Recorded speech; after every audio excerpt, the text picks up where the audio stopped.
Today's episode of Dominaria's Judgment is brought to you by StarCityGames.com, where every Monday at 11 a.m. on the East Coast, you can find a new weekly sale.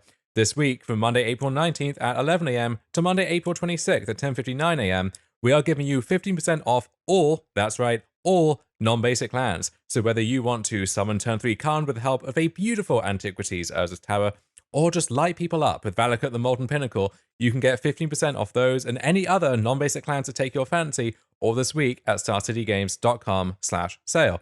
And you'll want to bookmark that page so that on Monday, when the new weekly sale drops, you can go straight there and check it out for yourself. That's starcitygames.com/sale. This week's Dominaria's Judgment is also brought to you by Coalesce Apparel, the #1 store for Magic the Gathering inspired apparel. Take a look at their t-shirts, hoodies, stickers, and just general stylings at coalesceapparel.shop. Then use gift code SCG at checkout to save 10% on your entire order. And seriously, I want to emphasize that sticker part. Shirts are cool, but you can send a targeted message with a sticker. Slap it on your deck box if it matches your commander, or if you really want to get inventive, find a way to slap the 3x4 sticker on your 2.5x3.5 Magic card, maybe with a sleeve, maybe with a hard case. You're inventive people, you'll find a way to make it work.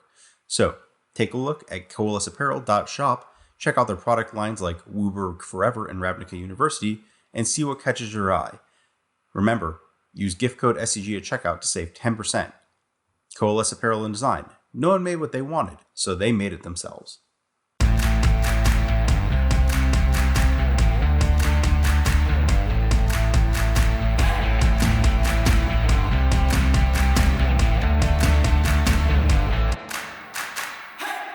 Hello everyone, and welcome to Dominaria's Judgment, brought to you by StarCityGames.com and hosted by me, Dom Harvey, and Me, Ari Lax. Beautiful. Where every week we will be going over the ins and outs of the developments in the modern format, from the decks at the top to all of the nonsense floating around at the bottom. And in our first debut episode last week, we covered our expected impact for Strixhaven on the format, which many people seem to think that it wouldn't really make a splash, and maybe one or two specific cards would make some waves. After having seen the early results here in week one, I kind of think we nailed it. Not to toot our own horn, but I'm kind of happy with how we got off there. Yeah, that was my article this week was talking about, I kind of broke it down in terms of, at least the 3 cards that we agreed on at the top of Strixhaven, Thrilling Possibility, Cunning, Clever Lumimancer, and Vanishing Verse, and how those cards hit the format this first week. And all 3 of those cards had a pretty relevant impact. And, we saw a challenge won by Dredge with Thrilling Discovery. We saw a ton of Clever Lumimancer across the format. I'm going to need to remember that card name a little bit. And Vanishing Verse, a little bit less, but here and there, it's still doing important work. My theory here is that you are old enough to remember Cunning Lethomancer, was it? Some like Alara obscure nonsense card, and that subconsciously is just tripping you off every single time. I know the entire text box on that card. I know the casting costs, the creature types. I know the power and toughness. And the rarity. I never should have doubted you for a moment. Yeah, and this is from an era where you could actually remember the entire text box of a card without having to. And cards only had one text box as well. It really was a different time. But let's move beyond Strixhaven to see what is going on in the format at large. If you are jumping in these leagues or these challenges yourself, what can you expect to face? And Modern has had a fairly turbulent past few months, to put it mildly. And in the early stages of Kaldheim Modern, we had the brief reign of terror of Tybalt and his trickery. And then coming alongside that, we had a very pivotal wave of bans. So Sibian Spirit Guide, kneecapping a lot of the linear decks and combo decks in the format. And then Uro and Mythic Sanctuary, which really had just strictly dominated, I would say, any other form of kind of fair mid-range or controlling deck for the past year or so. All of those are wiped away at the same time. And so it's taken a while for the dust to settle, but I think we have a fairly clear picture of what the format looks like at the moment. Yeah, I think that. So one of the interesting things, at least to me, is that removing Uro and Mystic Sanctuary from the format did, like, the decks that were good. Basically, it's like we found out all these decks were good against Uro because they were just good. Like, the decks that were beating Uro in any capacity, that are still legal are still just among the best decks for the most part, with like one or two fallouts. So it's really been interesting that I don't even know if we've seen that much broadening of the format as a whole. It's just the top has kind of even out so that instead of 30% Euro decks, you have 10% this, 10% this, 10% this, and the format feels a little more lively just to dive into an event of.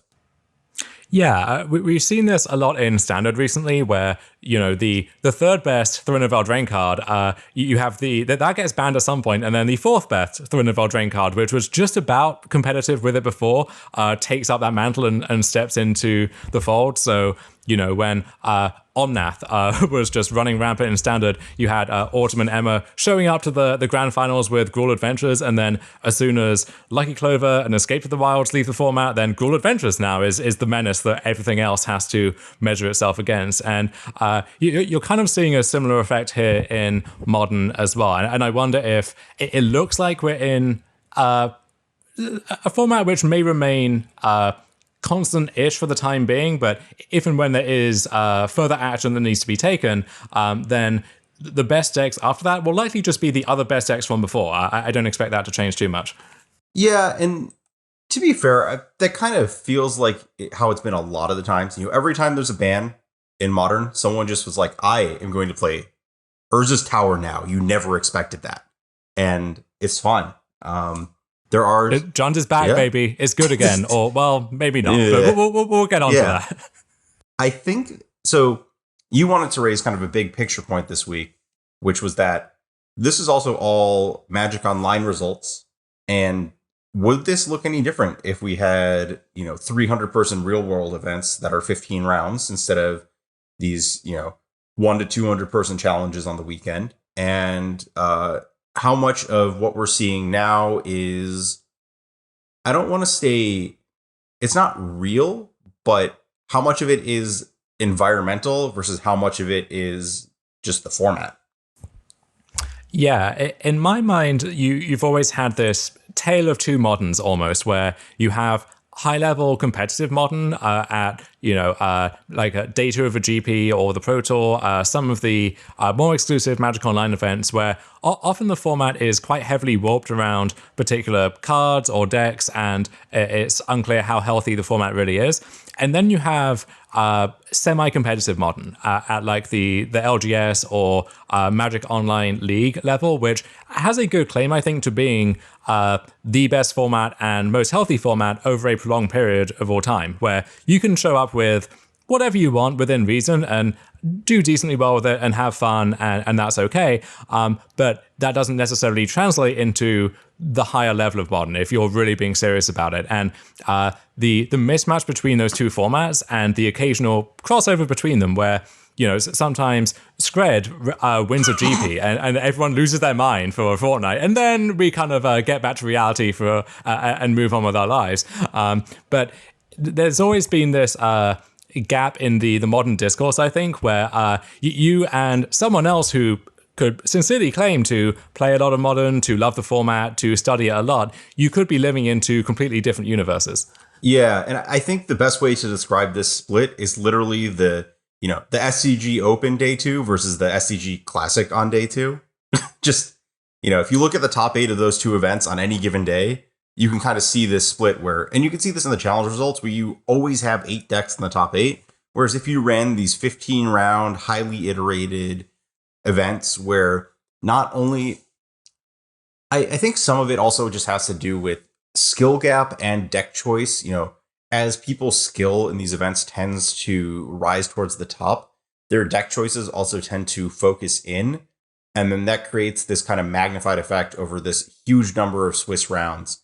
Especially when you start factoring in things like people having buys or multiple formats or things like that in events that kind of really say, what do the best 10 overall players in the room show up with, as opposed to what happens in the field as a whole when any matchup is really, 65-35 at best. Yeah, I remember going to an open when the paradoxical outcome Urza deck was the new talk of the town, and if you were choosing a deck for that tournament, you had to do so with that deck in mind, because many of the best players in the room would be on some variant of that archetype. at the same time, you also knew if your deck was not good against Burn or Tron or some of the other mainstays of the modern format, again, that would also be a limiting factor because people own those decks, they like playing those decks, and they show up with those decks, regardless of what their metagame positioning might be. So you have to keep all of that in mind. And this is not to say that any of these arenas for playing Modern is more or less legitimate or authentic than any of the others. It's just being aware that some of the generalizations that we might make or some of the trends we identify will not always cross over to other platforms. Yeah, I do think that the Magic Online Modern challenges are refined data. You see a lot of the same names floating around with a lot of the same decks week after week. And a lot of these names are people who have, cross intersectional success in Magic. A lot of Jabberwockies of the world in these events. A lot of, Canister, an MPL member, or former MPL member at this point. So the cutoff happened sometime recently. But, he's in a decent number of these top 8s when he gets a chance. And I think that the level of, I don't want to say that you are playing every round of a Magic Online challenge against someone who is, going to be a real struggle to compete against. But at the same time, you're not just playing every round against someone who is still learning their deck. I think Modern in particular presents this fascinating epistemology problem almost, where you see certain names do well consistently with decks that you might think, and maybe you've tested them and have experience to bear this out, are completely unplayable, So you see Nikashu top 8ing every tournament with Merfolk, regardless of, I don't know if Merfolk was ever actually good in any kind of objective sense, but even when it seems like it's worse now than it's ever been, you check the standings and sure enough, there's Nikashu with Merfolk. And maybe there was some weird Galaxy Brain card choices that are contributing to that. But you see this time and time again with so many different players on their trademark decks that it's really hard to know how to make sense of that data and what to take away from it yourself. So if you see the Merfolk expert always doing well, are you meant to put the hours in and learn Merfolk, especially if you're on some kind of time crunch where maybe you don't have time to put into any deck, let alone learning something from scratch? It can be really hard to know exactly what you're meant to do with that, or if you just accept it as, the charm of the format is some things are fundamentally unknowable, and you just accept that and move on with your life. Yeah, Modern is really just proof that you can will your desires upon the universe, and in some aspects of it, you might be able to make it work. Yeah, so shilling there for the secret there to open episode 2 of Dominaria Judgment. But let's get into what you can reliably expect to see in any Modern tournament. And I think the place to start is with one of the decks that got boosted the most by Strixhaven, and that's the Prowess family of decks as a whole.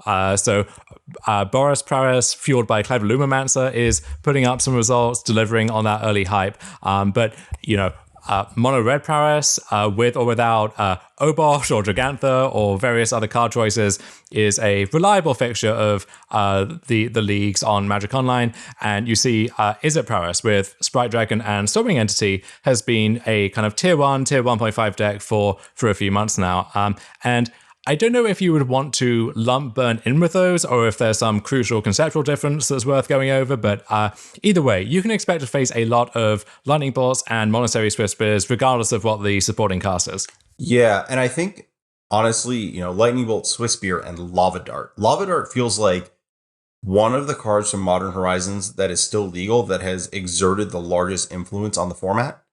Just being able to exchange 2 cards for 2 creatures in given matchups when one of those cards is not going to be a useful card, and doing that at this 1 mana rate over the course of the game, and also just getting additional value of all your prowess triggers on that is really a lot. Yeah, I wonder if Lava Dart is a victim of its own success to some degree, where any deck or any card that is that vulnerable to Lava Dart just gets boxed out of the format automatically. And I discussed this in my article writing about Dredge this week, where, Dark Blast is a card which, in theory, should be good against most creatures most cheap creatures, at least, in the Modern format. But anything that dies to Lava Dart and doesn't have a very high upside just has vanished because you can't justify playing that. So effects like that are worse than they should be, but Lava Dart just, in terms of what it does for the Prowess deck, is so good that it doesn't really matter. You don't need to be shooting down 2 creatures with the same card, one of those for free, effectively. It can just be, I cast my spell, I pump both my guys, I flash it back, I pump them both again, and now I've stacked up damage in a way that the text on the card would not really lead you to believe, right? You see 1 damage on the front side and you have to sacrifice a land to get the flashback for another damage. That doesn't seem like a good rate, but in the context of this deck, it adds up surprisingly quickly. Yeah, you've described Fire Blast with what you're talking about there, just to kind of make the connection. Yeah, these decks are all pretty good. It does feel like everyone has just kind of moved to Boros right now.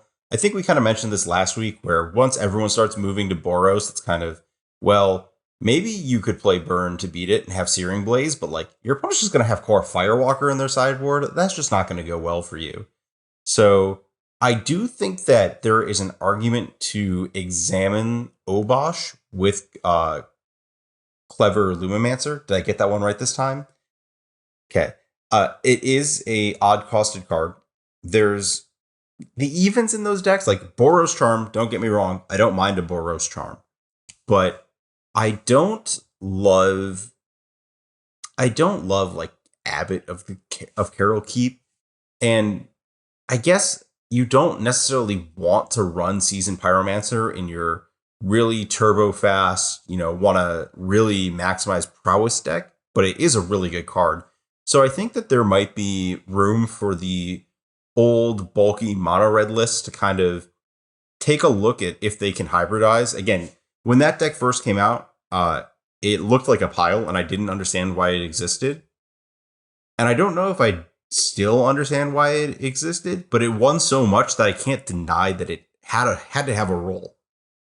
So when you say it won so much, I think the bulk of that is one player, M. Hayashi on Magic Online, consistently was at the top of the trophy leaderboard with that deck. And so this presents a new challenge to figure out, where when you see one player putting up results like that, there's this unspoken question of, well, yeah, they have 30 trophies, but is that in 40 leagues? Are they just absolutely crushing it? This is the next big thing? Or is this a deck which, because it's so quick and you can finish a league in less than an hour maybe, you can rack up 100, 150 leagues over the course of a season, and at that point the win rate is still good, but not as exceptional as that might appear. So it almost feels like a consulting interview question of, given this one piece of information, what can you reverse engineer from that about how good this deck actually is? But I do agree that there is a lot of room to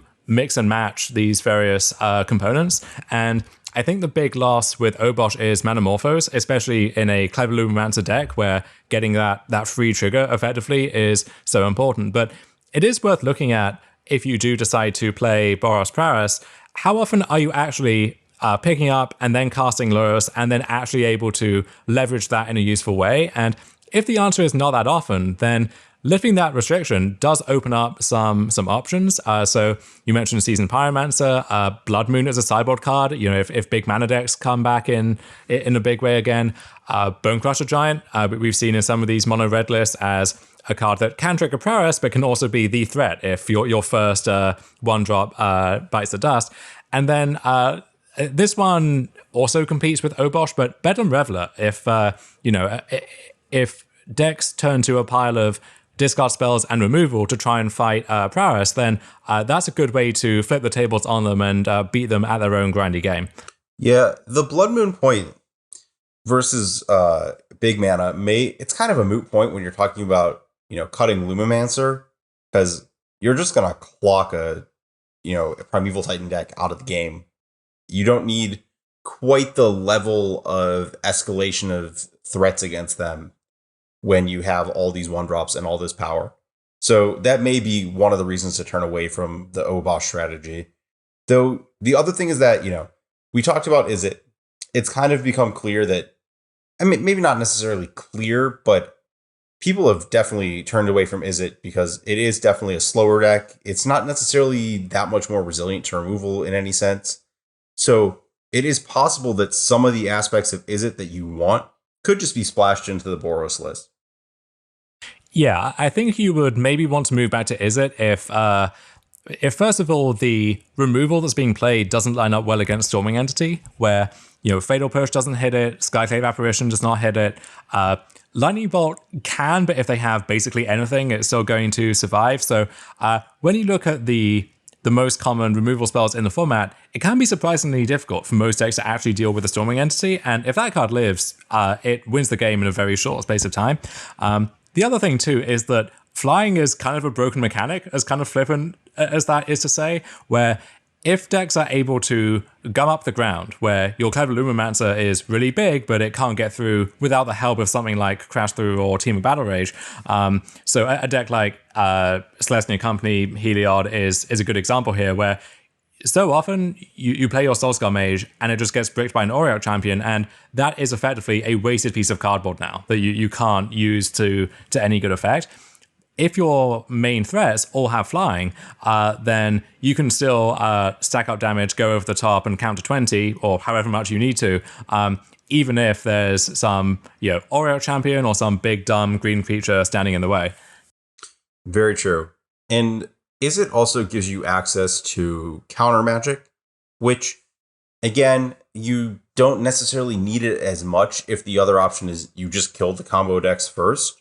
But the blue sideboard cards, the white sideboard cards in Modern do have a long pedigree, but they've kind of been toned down in impact since the banning of Faithless Looting and Mox Opal made Rest in Peace and Stony Silence a little bit worse, though, again, to counteract what I just said, Rest in Peace has kind of turned the corner again these days, or literally the last 10 days or so.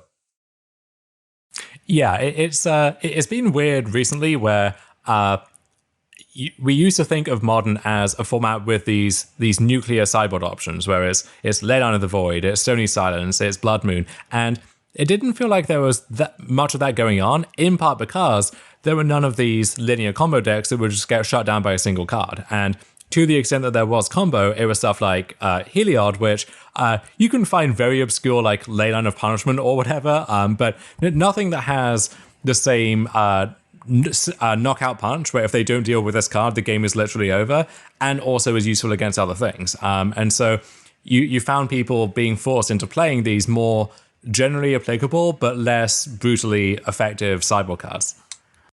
Yeah, and I guess we can step up the ladder a little bit. I mean, Prowess is great. I can't fault anyone for playing Prowess, but it's looked like Death Shadow, and specifically the 4-color variants of it, have picked up again recently. Jund splashing white was kind of the flavor of the week this last week, with Vanishing Verse as the sideboard card, which really helps that deck get coverage against the literal card Heliod Suncrown. And that is a deck that, with all these splashes off of Traverse the Ulvenwald and all the fetch lands that it already wants to play, is really maximizing its sideboard space with high impact cards. That's a deck that has played blue in the past, and I'm kind of interested if we maybe want to consider going back to that at some point in the future. But again, it also has the issue where if you just play Temur Battle Rage, that's almost as good as a counterspell, right? Yeah, you saw, I don't know if he was the one to actually innovate this, but Daniel Gertschel at the Mox finals was playing John Death Shadow with 4 Temur Battle Rage in the 75, so 2 main, 2 in the sideboard, and that struck me as a very smart way to hedge against all of the possible linear decks, where you could board a card like Damping Sphere for the big mana decks and maybe something like Storm, but there are other combo decks that can shrug that off and don't care about that, versus every combo deck has to worry about what happens if you just die on turn 3 because they have Scourge with the Skyclaves plus Team of Battle Rage. And so that combined with all of the disruption that this shell naturally has access to anyway, that means you have a fairly good combo matchup without needing to play these narrow anti-combo cards. Or if you do, you can hard target one thing and still be decently well set up against everything else. So I do like that approach. And I think the card you're implicitly mentioning here with blue is Summon Denial, which was one of the main draws to the Grixis Death Shadow deck back in that deck's heyday. But I think one of the consequences of spell-based combo mostly disappearing with the loss of Simian Spirit Guide is there are just none of those decks around anymore. You know, you don't need to counter a Goblin Charbelcher or Phyrexian Unlife or just some of the weird stuff that used to dodge most forms of interaction. It's, you know, the cards you already want to put in your deck can handle those things now, so that the format has condensed in that sense. Yeah, and the spell-based combo deck these days, you know, they are either having issues with, you know, your Kaya's Guile or other graveyard hate, or their Primeval Titan is the spell they're casting, and countering that one's a little harder for 1 mana. And I think the other thing I'll note about these Shadow decks is it does kind of feel obligatory to play green, just so that you have a non-Rakdos threat in your deck, because Auriok Champion is kind of everywhere these days. Auriok Champion is a big deal, and there's also the fact that the other threats in Rakdos just kind of suck. They just don't do anything. So you would fill out your deck, you'd have your 4 Death Shadows and your 4 Scourge of the Skyclaves, but it is easy to look at that and think, oh great, I get to play 8 copies of Death Shadow effectively, but Scourge of the Skyclaves places additional deck building requirements on you where both players need to be taking damage, and against many decks in the format, like some of the big mana decks like Tron or Amulet Titan, or there are many decks which can naturally or with some effort just avoid damaging themselves, and so they can strand that Scourge in your hand, and so you ideally want a 1-drop that can get in for damage in order to set up a turn 2 Scourge, which can lead to a big attack on turn 3 or turn 4, and the 1-drops. It's really hard to find a good one. So the Prowess creatures are really not at their best in this shell, because the cheap black cards that you want to play are often quite conditional, or you want to be able to time them in a way that clashes with maximizing Prowess triggers. So, Fatal Push, for example, or Thoughtseize and Inquisition, or it's stuff like Cling to Dust, which you kind of have to burn just to get your extra point in, but you're not really happy about doing it, and it feels like you're just spinning your tires. But if you move away from the Prowess creatures, then what else are you going to? So there's stuff like Bomat Courier, which LOL, Lava Dart, and then I once turned to Knight of the Ebon Legion in desperation, but that one worked about as well as you would expect it to. So there's just no good options there in the Rakdos colors, and so I think it's that as much as the Auriok Champion issue, which has prompted this screen splash for firstly Tarmogoyf, so replicating that Jund Death Shadow setup from all the way back in 2017 with Shadow and Tarmogoyf as the main threats, but also another innovation from the Mox list was Hexdrinker, which again is vulnerable on the face of it to Lava Dart, but given that every other threat in your deck is very resilient to that card and also good against the Lava Dart decks, I think that's a trade-off you can afford to make.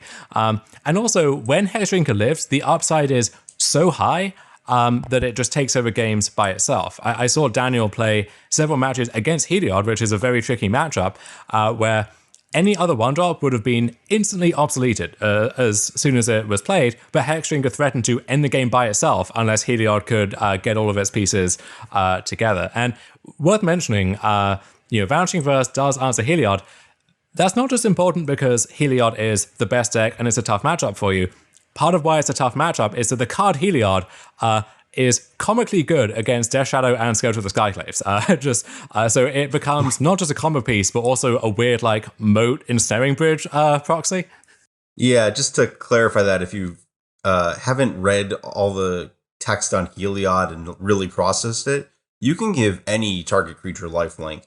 And if a Death Shadow with lifelink hits someone, your life total just becomes 13 and you lose the Death Shadow. And Scourge of the Skyclaves with lifelink doesn't look much better. Yeah, it's why Death Shadow has had some trouble breaking through in Legacy, where one bites the dust of Source of Plowshares and the other one just instantly disappears, and it's hard to recover from a blowout of that kind. But a Death Shadow shell of some kind, I think, will remain a staple of the format, and traditionally those decks have had some issues dealing with Dredge, although I think that's a fixable issue. If you care about that matchup, you can sideboard enough hate cards to go along with your main deck discard and your team of Battle Rages and get that matchup back to even. But I don't know how well this lines up against Heliod. I don't know if that matchup is actually salvageable. And then things like the Esper control decks that are popping up, or even just the big mana decks, if you don't prepare for those adequately, it feels like the poles of the format are much better set up against Shadow than anything in between. Yeah, I think that maybe the reason we're seeing a lot more of it had a real bad period for a while, is actually a lot of the things it had the most issues with are the things that Lava Dart blows out. You had issues with decks that could produce a huge number of powerful one-drop creatures that you had to answer all of them, and as a result of them producing this crazy go-wide strategy, your entire life total management system just fell apart, and you couldn't, go down to 6 life and then attack them and then just be fine with it.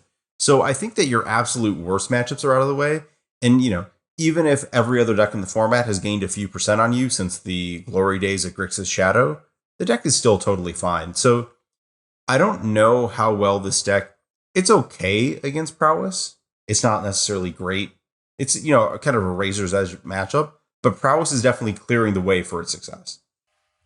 The old nemesis for Shadow back in the day was humans, and that was the defining matchup maybe of the 2017 to early 2018 modern format, and humans has all but vanished, and I think Lava Dart is a big part of that. And so when decks like that are taken out of the mix, one of the natural predators for Death Shadow just disappears from the food chain. Yeah. And then you want to talk about another deck that has kind of disappeared. Jund and Green Black Rock, the Reign of Tears decks recently. Do you have any why are people playing these? Is it just because they've made a brand and they refuse to leave it? You know as well as I do, people love Jund, and they will take any excuse to tell themselves that Jund is not just viable again, but maybe even a good deck, which, look, we are never going back, I think, to the days of 2013, where if you were an experienced Jund pilot, that was the best place to be. I think those days are long in the rearview mirror, and you need to adapt or die if you want to continue winning in Modern. That said, I find it very comforting in a world and a format where so much is changing all the time, where I go in these Modern Challenge results and it's Jabberwocky, 20th place, Treetop Village, Tarmogoyf, Liliana of the Veil.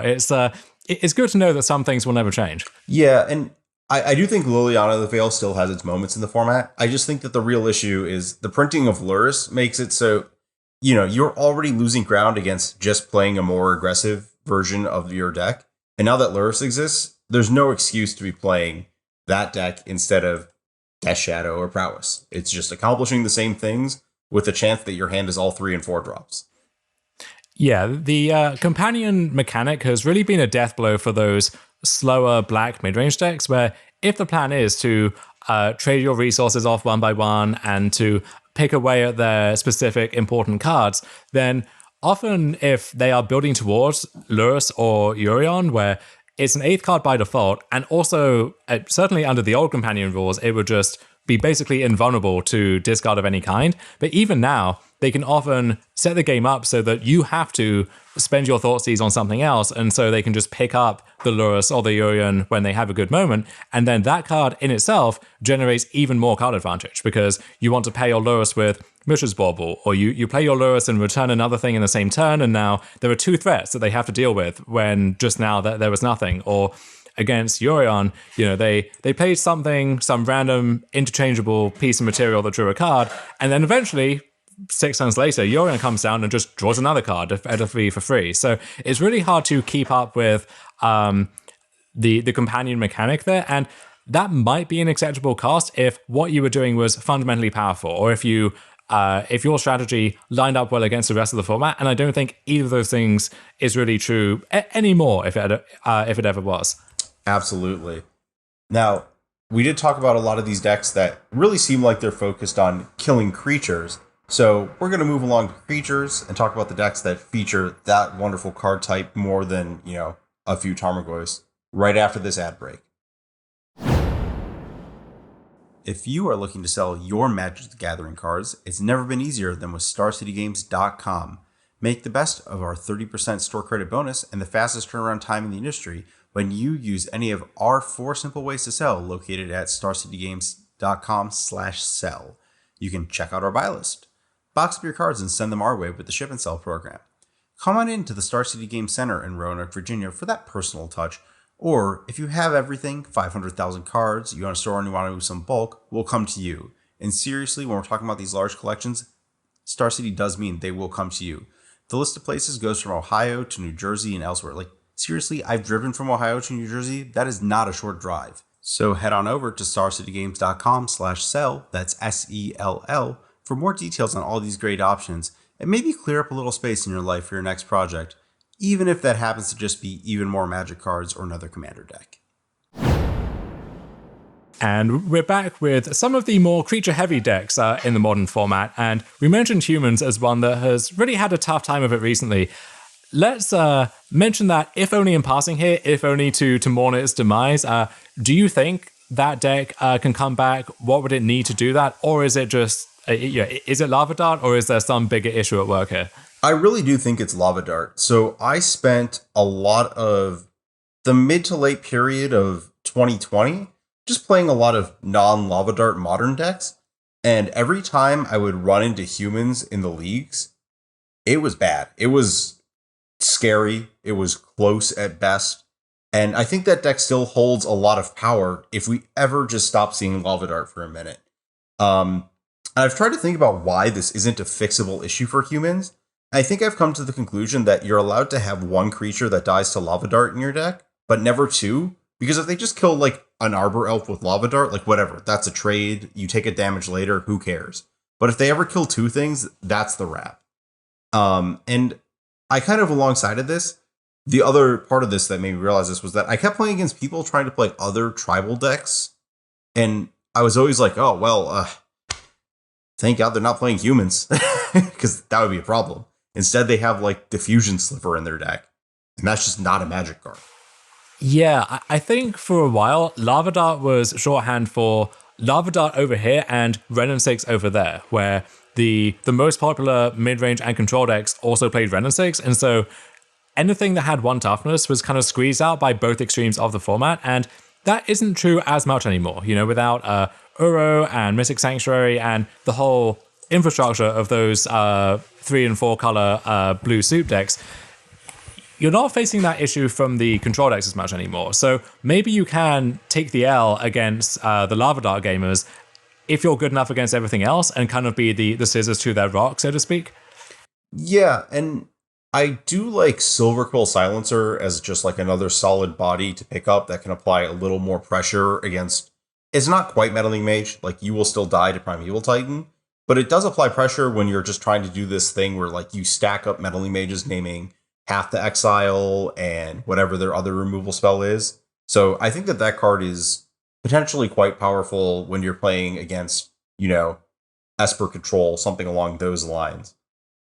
I do wonder if as soon as humans pops up again, all these, you know, we talked about Death Shadow and humans being good there, but like any day that you want to beat humans, you can just put Plague Engineer in your sideboard and accept that you're not going to play against, you know, you don't need Lurrus in the games that you have Plague Engineer, because Plague Engineer is also just egregiously powerful against humans. Modern Horizons was pretty bad for that deck, actually, as a whole.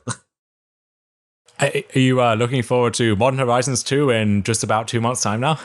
Actually, yeah, and I think we can get to that in a later episode and kind of talk about what our hopes are and what our greatest fears are for that. Oh, yeah, we certainly are. And that's going to be an interesting time to be podcasting about Modern, for sure. But yeah, I think humans, if it was just the Lava Dart thing, maybe that could be overcome. But there are so many other cascading issues that feed into that I think humans has been safely locked out of the top tier of Modern, at least until something big changes. What other just generic creature decks have popped out to you recently? Really just the Taxes shell, you know, all the white creatures, even if, you know, no one really seems to know what 3-drops they want aside from the very obvious Skyclave apparition. This last weekend, I almost mentioned last week when we spoke about Elite Spellbinder that the one person who is still in love with Wasteland Strangler is going to have a great time, and sure enough, that person got second place in a challenge this weekend. Yeah, this is every card you could imagine with. They don't even have 4 Wasteland Stranglers anymore.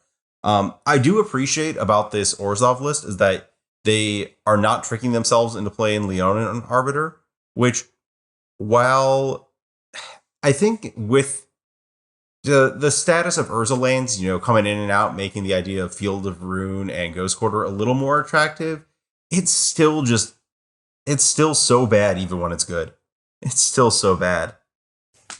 Yeah, I think Leonin Arbiter is appealing because it has the highest upside in a deck of mostly these just kind of mopey, somewhat underpowered creatures. Leonin Arbiter can win games by itself, and when it does win you games, it's quite vivid in doing so. It's very clear that the reason you're winning this game is because of Leonin Arbiter.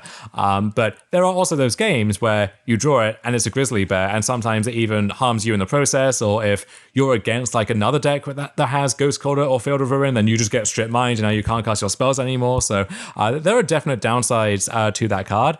And it may be the case of like, you only want to play this deck if that effect is good to begin with, and that's what makes a deck sink or swim. I think there's other things you can do to make the deck exciting. We've seen that. We've seen the Azorius list with Yorion and Glasspool Mimic, and sometimes Spell Queller can be picked up. I think there's a lot of interesting directions you can take this deck. They just all have the same issue where they're just a pile of 3-drops, and you have to figure out what your 2-drop is that isn't named Thalia. There was a brief time after Zendikar Rising came out where it seemed like Maul of the Skyclaves was going to put the deck back on the map almost single-handedly. I guess Skyclave Apparition was a big part of that too, but having the ability to turn Stoneforge Mystic into a more direct damage boost without going through the hoops of I find a sword, I put in the sword, I equip the sword, and so on, or needing to untap with Stoneforge Mystic and then put Battle Skull in and then get to attack with the Germ token.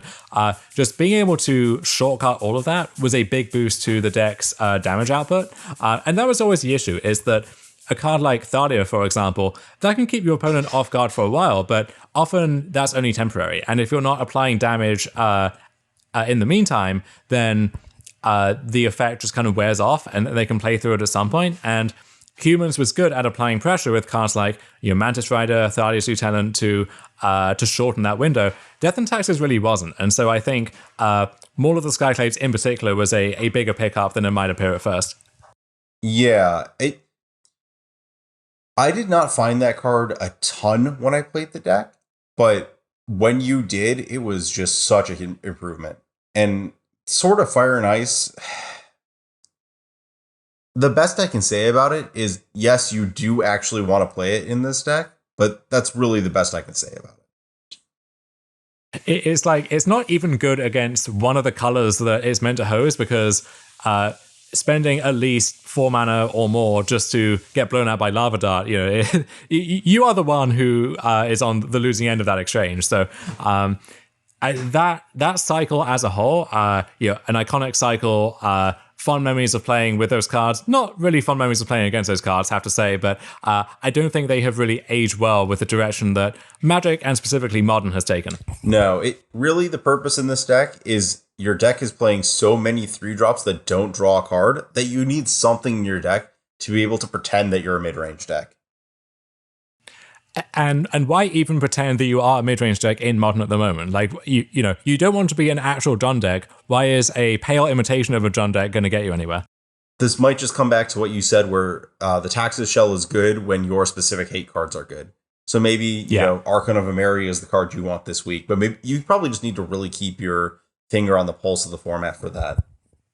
Yeah, that card has impressed me in any show that I've seen it in, and in particular, to segue into our next topic, when Sam Pardee was championing the mono white Heliod deck, or it had a brief white splash, or a brief red splash, for a moment, Archon of Emeria was competing for space with all of the other, many other 3-drops in that deck, and still won out anyway, because when that card was good, it was so disgustingly good that no other card could really have that effect on the game. And I think that is a metagame trend to look for, is when Archon of Emeria is good, then some kind of creature-heavy deck, maybe not this, maybe something else, is a good place to be. But speaking of Heliod, that was the consensus best deck before. You've been playing it since before it was cool, and have written about it more than maybe anybody. I think we will have an episode devoted to doing a deep dive on Heliod, because I expect that deck to stick around, to be worth playing, and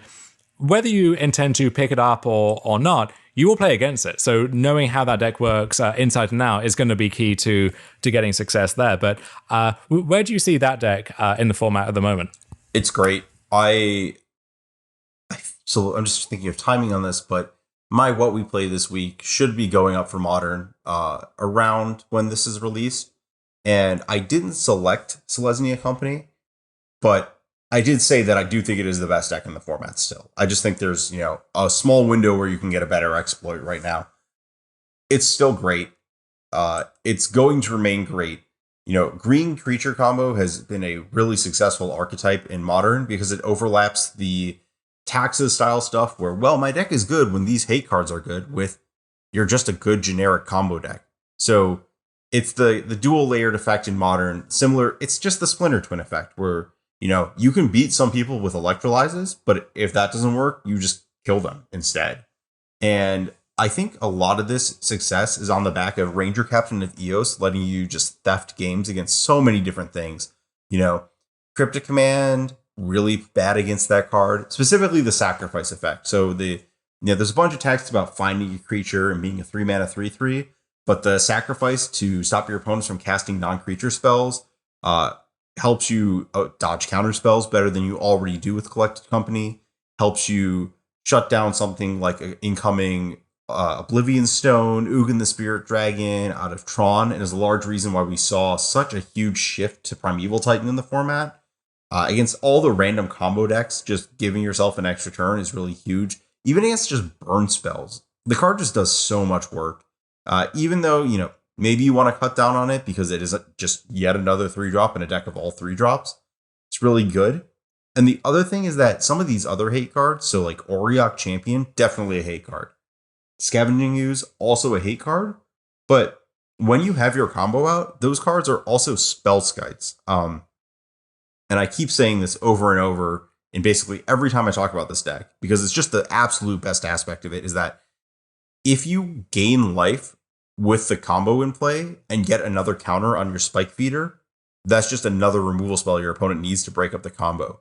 So just all these cards where you just gain a life for no reason at instant speed, or when your Spike Feeder enters the battlefield, or Conclave Mentor, which means your Spike Feeder just gets a counter, is just another point where your opponent is forced to take another action with a removal spell that isn't killing your combo.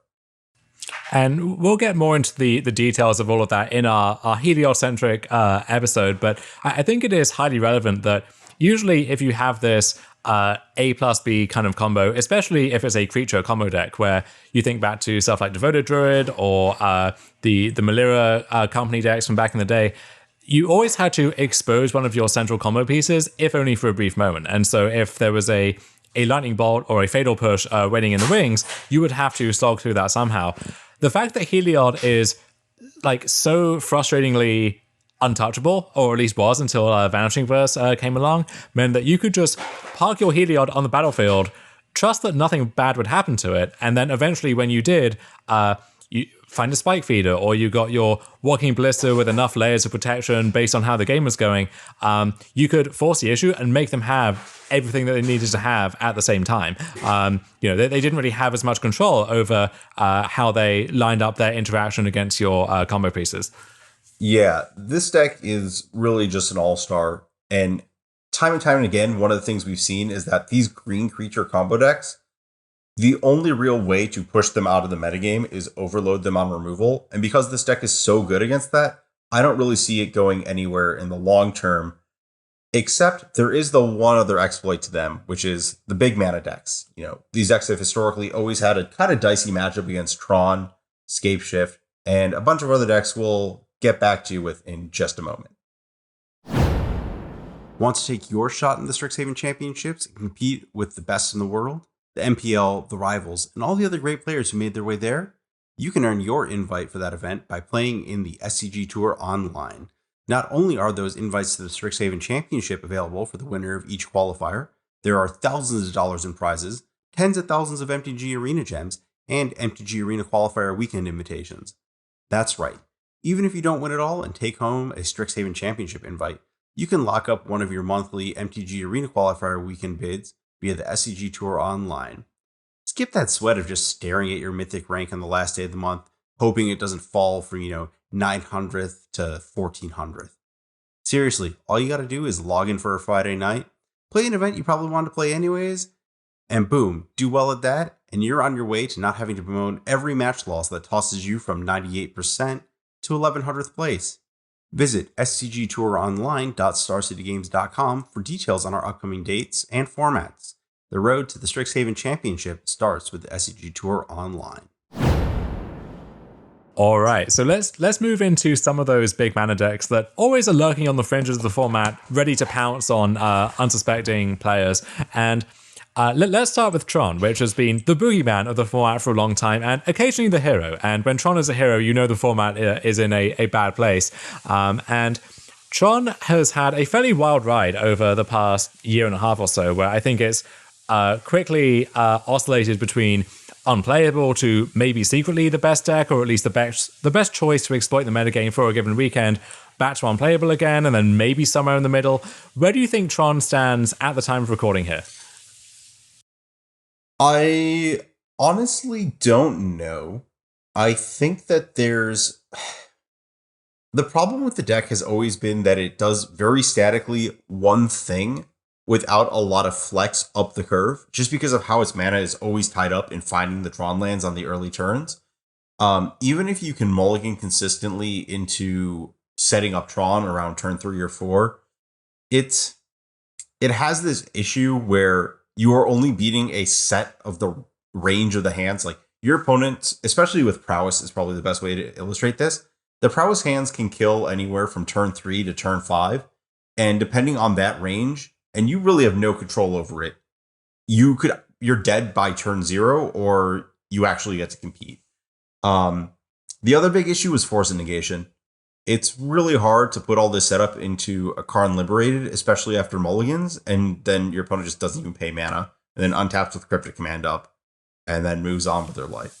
So I think that last point with Force of Negation was certainly much more of an issue in the days of Mythic Sanctuary, where the Uro decks could turn the corner very quickly, where sometimes the most extreme example would be the Time Warp variants, where if you gave them even the most narrow window, they were going to take, potentially infinite turns in a row, or just create this cascading insurmountable advantage as early as turn 4 or turn 5, and trying to race that with your deck, which is inherently inflexible, while also not running headfirst into Force of Negation or some other kind of interaction, was just a really impossible circle to square.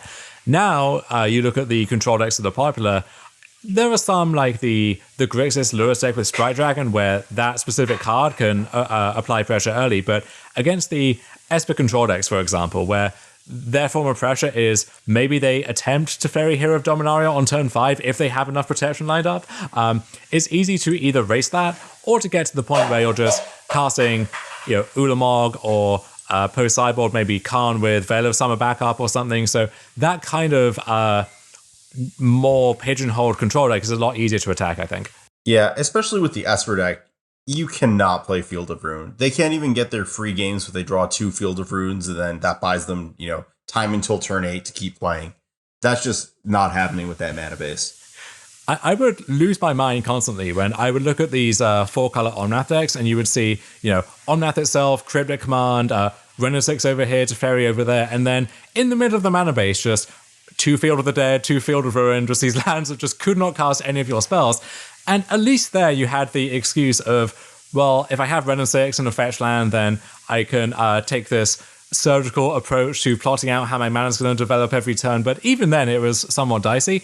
Now, if you don't have that crutch to lean on, then yeah, you do have to make these tough choices of, do I want these very color-intensive cards in my control deck, or do I want these utility lands which, tap for colorless, but have some important effect that I'm willing to make that trade-off?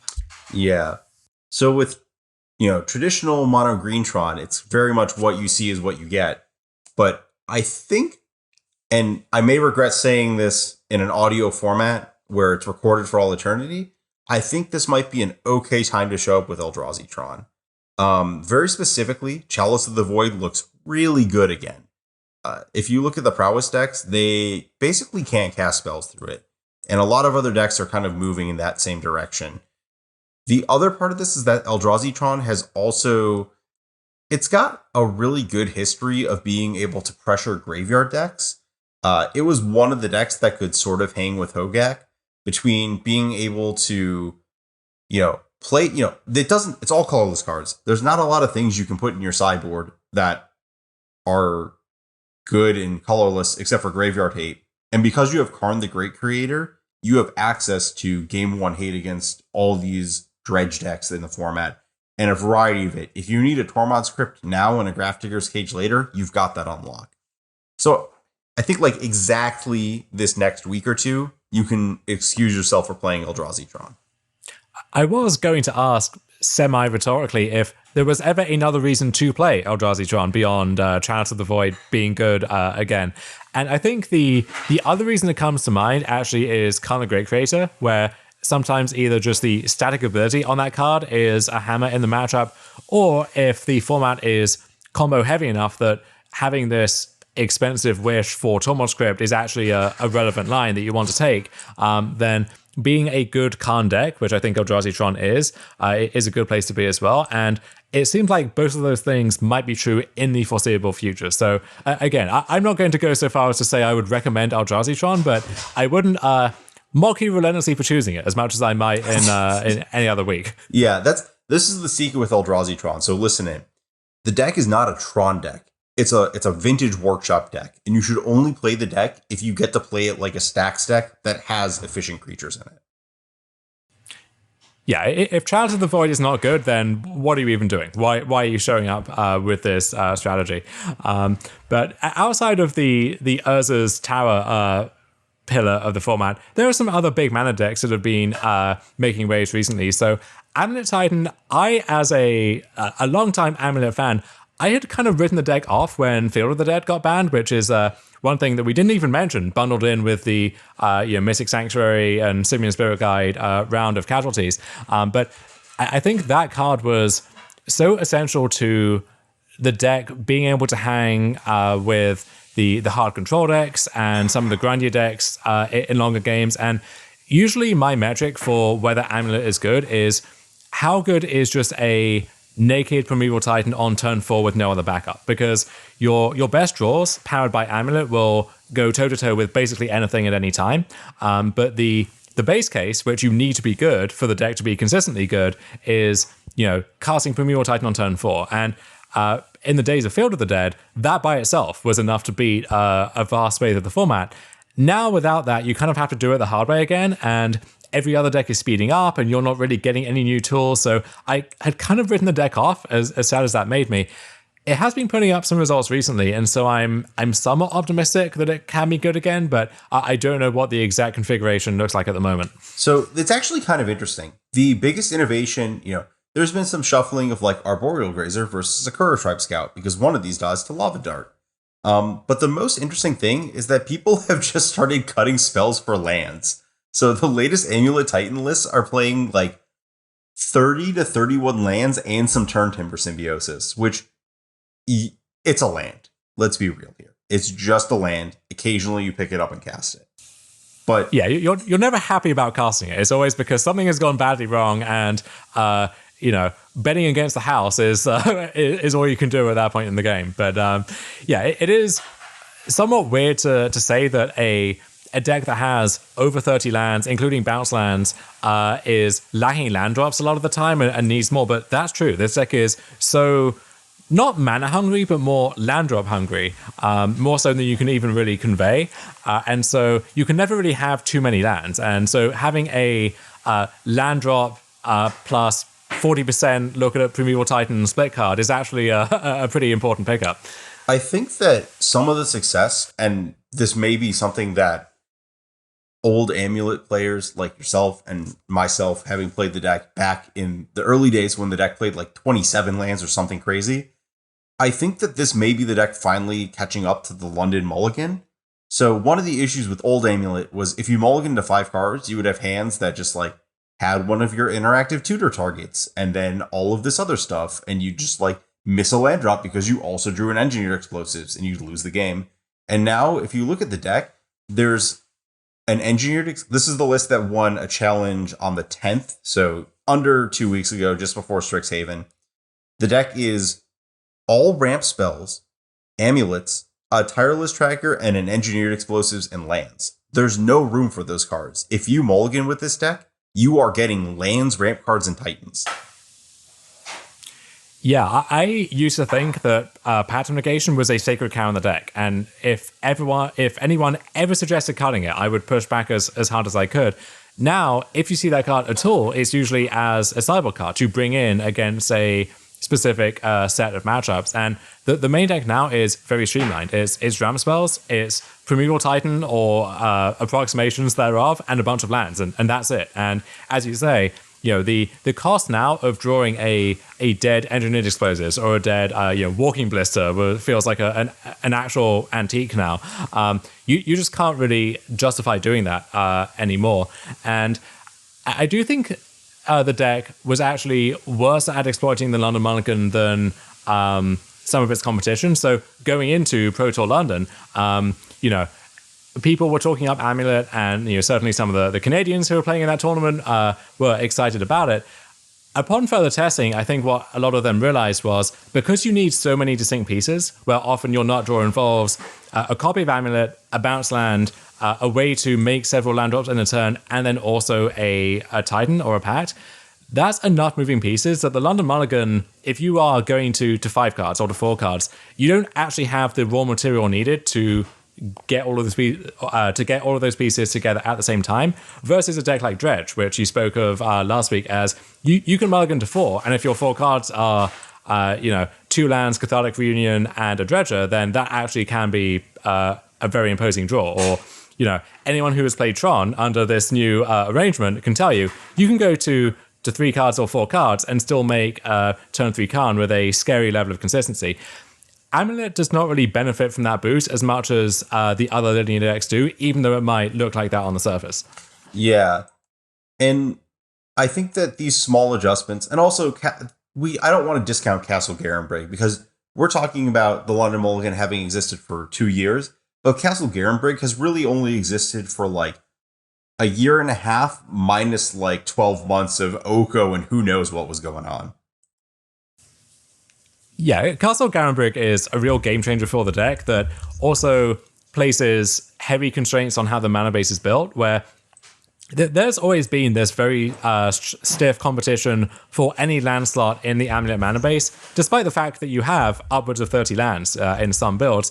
And Castle makes that even more intense because you need at least 3 castles, and I would shy away from cutting the 4th, and then you have to play enough forest that it comes into play untapped a decent amount of the time. And then to do that, then Gemstone Mine, which used to be a core of the mana base, had to go. Any land which, if you want to play a card like Crumbling Vestige or Grove of the Burn Willows or some other, a second Cavern of Souls, all of these cards indirectly end up competing with the basic forests or the lands with the forest land type that power Castle Garenbrig. So a lot of really tough choices have to be made with this mana base now, even though you have so many good options available to you. Yeah. So I guess what's our final verdict on this deck? I guess I kind of want to say that I think this is a good time to be a new Amulet player, because a lot of the weird, tricky lines that people used to do are kind of just no longer in the deck because they've been turned into lands. Yeah, Dryad is actually a big mover behind that, I think, where it used to be that you would have to stabilize behind Primeval Titan, and then that Titan would have to attack and find you Talaria West, and you'd have to pick that up and use that to find an explosive to clear off the stuff which you can't block anymore because you just attacked with your Titan. So you would have to find some very creative solutions to your problems. And certainly, before the Field of the Dead ban, you could either cast Primeval Titan as Grave Titan, just make a bunch of zombies and overwhelm them that way, or as Inferno Titan, where with Dryad you would fetch Valakut and then just shoot down anything on the battlefield, or just send the triggers upstairs. And that really simplified a lot of those complex scenarios where even if there was an answer, it was often quite difficult to find, and you would have a kind of Magic the Puzzling episode trying to unpack all of that. Nowadays, it's a lot more simple. You just, Dryad go burr, and you end the game on the spot. So I think the deck is a lot more accessible than it used to be. Whether it's as good as it used to be, it's not the S tier dominant deck it was when it had once upon a time is a lot less consistent now, and you feel that lack of consistency when you play the deck. But I think it's still a fine choice, and if you're willing to put the time in, you will still get rewarded for that. And it is a deck that whenever you get to play it and be right about playing it and win, you always feel really smart about it. I will say that. Absolutely. That might be it's a very good deck at making you feel good about yourself. Yeah. That is both the best thing about the deck and the worst thing, because you will continue playing it for a long time after, just trying to say, what am I doing wrong? I should be smarter in winning, instead of being like, this deck can't win anymore. So regarding its position in the format at the moment, it used to be back in 2018, 2019 that it was very good against Burn and it was very good against Dredge. And those were two excellent reasons to pick up the deck at the time. It's still very good against Burn, but a lot of the metagame share for that deck has been replaced by these various Prowess variants where I think their median Goldfish is a little faster, and especially these new builds with Clever Lumimancer, I think you get outraced quite reliably now by the best draws from those decks. Likewise, Dredge is picking up again in a big way, and on paper that would be good news. However, with Thrilling Discovery, they are much better at racing you than they used to be, and just building towards a turn 4 Titan does not win the game reliably anymore. So these matchups, which in the abstract are good for you, are getting more popular, but those decks are better enough now that I don't know how good those matchups actually are, if they're even still positive at all. Yeah, and also cutting Sakura Tribe Scout is a big issue against Dredge. It's a lot harder to recur and use your Bajuka Bogs at the precise time that you need to. That used to be the kind of thing where if you had like Scout, Bounce Land, Bajuka Bog, it was over. But like if you have an Arboreal Grazer, it's just not the same. Yeah, Sakura Tribe Scout, again, the format has Lava Dart in it, and it is really hard to ignore that. At the same time, Scout is so much better against some of the matchups in the format that you feel that loss acutely when you draw a Grazer and wish it was Scout, or vice versa, and that's a tough choice that you have to make as well. Yeah. To move from this Primeval Titan deck to another Primeval Titan deck that's just kind of become more of a dinosaur, we've got Titan Shift, which still exists. It is still all the same cards. The names on the various rampant growths change every time you look at it, but they're all rampant growths. Except for there's kind of a new variant of it, also based around a Throne of Eldraine card. Who would have guessed? And this is kind of just a public service announcement. I don't have a solid opinion on this, but the latest version of Titan Shift doesn't play Scape Shift. It plays Transmogrify, because it is using Transmogrify and Indomitable Creativity to turn Dwarven Mind Dwarf tokens into Primeval Titans.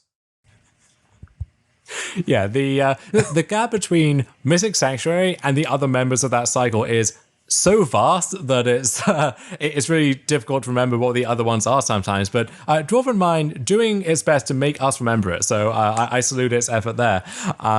And yeah, this is an interesting twist on that deck.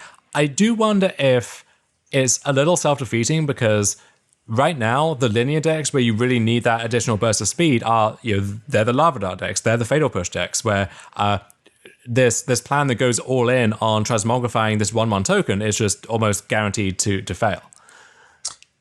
So, yeah, transmogrifying a 1/1 is dicey. You are still a Primeval Titan deck for the most part. I think the thing that intrigues me the most about this is access to Emergent Sequence, which is a new card from Strixhaven. It's the 1 in a green ramping growth, but it becomes a fractal equal to the number of times you've landfalled this turn. If you go fetch land, don't crack it, into play fetch land, fetch, and then cast that, you'll have made 4 land drops that turn. So you get a 4/4. That's out of burn range. That's a start. Yeah, so it's you look at that card and you immediately analyze it in a standard context where, okay, you make your land drop, you fetch your land, it's a 2/2, that's vulnerable to certainly Bonecrusher Giant and also basically everything else. In Modern though, and in this deck in particular, that card itself can be a Tarmogoyf-sized threat on top of a Rampant Growth, which is the bread and butter effect that this deck wants on turn 2 every time. So that's a really unique twist on that effect, which this deck has never had access to before, and which I don't know if it's enough to really move the needle in terms of playability, but it's a fascinating card that I'm keen to try out. Yeah, as long as you can transmogrify it into a Titan, I think someone's got to try it. And we're talking about decks, this deck cutting Scapeshift. Well, Scapeshift is also... There's always been these blue Scapeshift decks in the format, right? And they've always been... Yeah. They are actually looking a lot better these days. I think a couple years ago, people started picking up Bring to Light, and that card has gotten a lot of really important tools over the last year. Not only the obvious interaction with Valky plus Tybalt that everyone knows about, and that was a whole thing for a while, and now we're back on it, but Omnath. Omnath is really good in Bring to Light decks. Yeah, so it kind of works on both sides, where Omnath, you can play Omnath, play a fetch land and crack it. The second land drop gets you that jump up to 5 mana, and Bring to Light is the perfect mana sink for that batch of mana. And when you think of Omnath in other formats like Standard or even Pioneer, it's basically just Fable Passage that sets up those lines where Omnath pays for itself and then gives you so much on top of that. In Modern, that's the expected case, because you have as many fetch lands as you're willing to play. And so, you are at minimum gaining 4 life on your own turn. If you don't need the mana, you can save the fetch land, crack it on the opponent's turn to gain another 4 over there. So this is just a great card across the board that is an amazing way to stabilize in an emergency.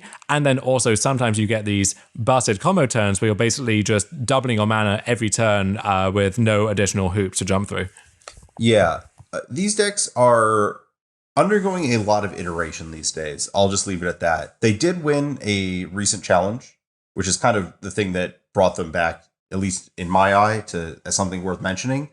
There's a lot of interesting stuff going on here. I don't want to go too deep into it, but one of the things that caught my eye is that Teferi Time Raveler, one of the traditional issues for these Scapeshift sort of ramp counterspell decks is that every time you spend a card, that's a card that can't be a land drop for Scapeshift. And Teferi Time Raveler, really good at doing that. Really good at just interacting with the battlefield and drawing you a card. Dryad of the Elysian Grove is sort of interaction, and it's also basically a land drop for when you go off with Scapeshift. There's just like a lot of small improvements going on. And I don't think this deck, it's still kind of capped in power level. It's still somewhere between like a control deck and a big mana deck, and that it doesn't have the advantages of being like a raw Tron deck, but it's certainly interesting.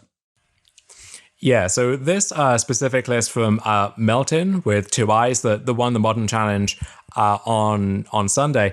As you say, so much going on that we'd spend another hour getting through all of it. But specifically, this is a 4 Dryad of the Elysian Grove, 4 Valakut deck. So you don't even need to cast the card Scapeshift or even Bring to Light. You can often just manually control the board and win the game by just resolving Dryad and then making your land drops. And because you have so many fetch lands, each of those represents 2 sets of triggers from Valakut. So that stacks up very quickly. And if you remember the days of Prismatic Omen with Valakut in 4-set extended or like very early Modern, this was a tactic that people went back to time and time again because it was so good in any kind of fair matchup. And now you have that effect on this 2/4 blocker, which is actually decent stats in this format, that also helps you ramp towards these payoff cards for having so many lands. So every part of the Buffalo works so nicely in this deck. And then in the sideboard, I mean, we already have a Supreme Verdict as a Bring to Light target if that's what we need to do.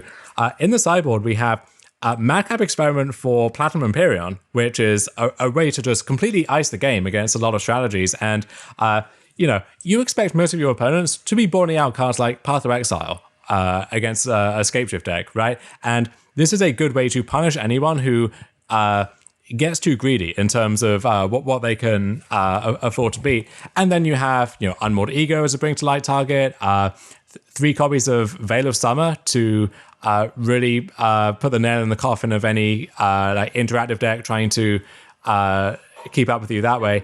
So I would recommend just checking this list out for yourself and kind of digesting all of the individual elements here. But this player I've seen put up results time and time again, and obviously this is the feather in their crown now.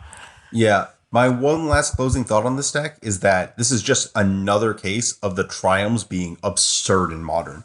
Being able to fetch a 3-color land is just a real game changer, and it lets you splice together a lot of things that aren't possible off fetch mana. Kind of the case in point was when Ren and 6 and Cryptic Command became best friends, but this is just another case of Triomes doing the best work they could ever do. Yeah, those decks were very much Mythic Sanctuary decks, but they were 4-color Mythic Sanctuary decks, and I don't know how well that would have worked without access to Ketria Triome and Ralgren Triome really tying the whole room together there. But one other deck that makes good use of that interaction to close out the mid-range section is Niv to Light. So this is also a Bring to Light based mid-range deck, but featuring Niv Mizzet Reborn as your finisher plus Muldrifter, which is kind of also a demonic tutor as well when it's digging 10 cards into your deck. And as a result, this whole deck is built around these powerful gold cards. So this pushes your curve upwards because almost by definition, multicolored cards need to cost 2 or more for the most part. And you know, the average gold 2-drop is going to be more impactful than a monocolor 2-drop. So Abrupt Decay versus Doomblade, for example, or I guess Abrupt Decay versus Smother or Eliminate would be a better comparison. So the end result is a kind of chunkier mid-range deck where every single card just packs so much power in it that if you are, showing up with your Boomer John deck from 2013, you just get completely outmuscled on every axis by a deck like this. Yeah, these decks, I was more impressed with them than I expected the first time I saw them in action. I think a lot of this, and we'll get to this in a minute, is Kaya's Guile just being a better card these days than I ever expected it could be. And I think from there, a lot of the rest of the deck kind of gets to play itself as just pile of interaction that will also draw 40 cards more than its opponent. Kaya's Guile is phenomenal right now, especially when the 2 decks that gain the most from Strixhaven are the all-in graveyard combo deck on the one hand, and then the burn-based aggro combo deck on the other hand. And just reading the text on Kaya's Guile makes it clear how good it is against those strategies, but also against Death Shadow, where kind of every mode has a use, and you're getting full life, making them sack a creature. Every part of the Buffalo, though, again, just really pulls through in a big way. The Niv to Light archetype, because you span the entire color pie, you have so many options, but you're also working under these very unique constraints. It's tough to know quite how to build this deck, and I do think this is a prime example of information cascades at work, where one list does well, and then someone else copies that list and does well, and then that gets replicated time and time again and becomes this self-perpetuating cycle until all of these card choices become stock and no one quite knows why anymore. So you have the fundamental question of, do you want to play 60 or 80 cards? Like, does this need to be a Yorion deck? And then what should those extra cards be? So I have a hard time believing, for example, that every single person independently came to the conclusion that 2 Birds of Paradise was the right number to slot into this deck. But, that does well in one list, and then people just take the logic there for granted, and it doesn't get in their way too much, or it works out for them in that one tournament, so they keep doing it, and then that just becomes the thing that people do now without really being questioned. Yeah, that is a very fair point about this deck, and definitely a huge issue with 80 card decks in general is there's too many choices, so people stop making them. Yeah, it's easy where you get this decision paralysis, and it's just, oh, well, screw it. I'll just do something and hope that it works out. And I do also think that having 80 cards in a way can hide the consequences of bad deck building choices from you, where, if there is a card in your deck that should be something else, if you just are drawing whatever that card is less often, then the consequences of that can be less obvious. So they're less in your face than if it's in a 60 card deck. If there's this 2-off versus that 2-off, that's actually going to come up in a decent number of games. But there's also in a deck that has Bring to Light, using one slot on one tool for a specific purpose really can swing a matchup more than, certainly one slot in a 60 card deck with no, tutoring or filtering, in Jund, if you have 2 Colligan's Command versus 3, I don't know how much that really moves the needle in any one matchup. In a deck like this, if you have the one Unmoored Ego in the main deck, let's say, or the one Supreme Verdict, the one, so on and so forth, that really is impactful. So if you're playing a deck like this, you have to stay on top of the metagame and know what are the decks where it's worth spending that slot on a narrow bring to light bullet that doesn't really have applications elsewhere. Yeah, and I think the other thing with this deck is we kind of talk about it in the big mana category, but that's only because it represents a different class of mid-range deck that borders on what Primeval Titan does. Like when you cast Niv Mizzet, you are drawing these interactive spells, but you're drawing so many that it's basically the same as like putting these lands into play and making this insurmountable advantage with Primeval Titan. So you kind of have to approach this deck with the right mindset of you are locked into certain, again, similar to Tron we talked about. This is another deck where certain things are just going to happen to you because your cards cost a certain amount, and that's just how it works. Again, this is the gold cards cost 2 mana, not 1 mana issue. And it is weirdly flexibly inflexible.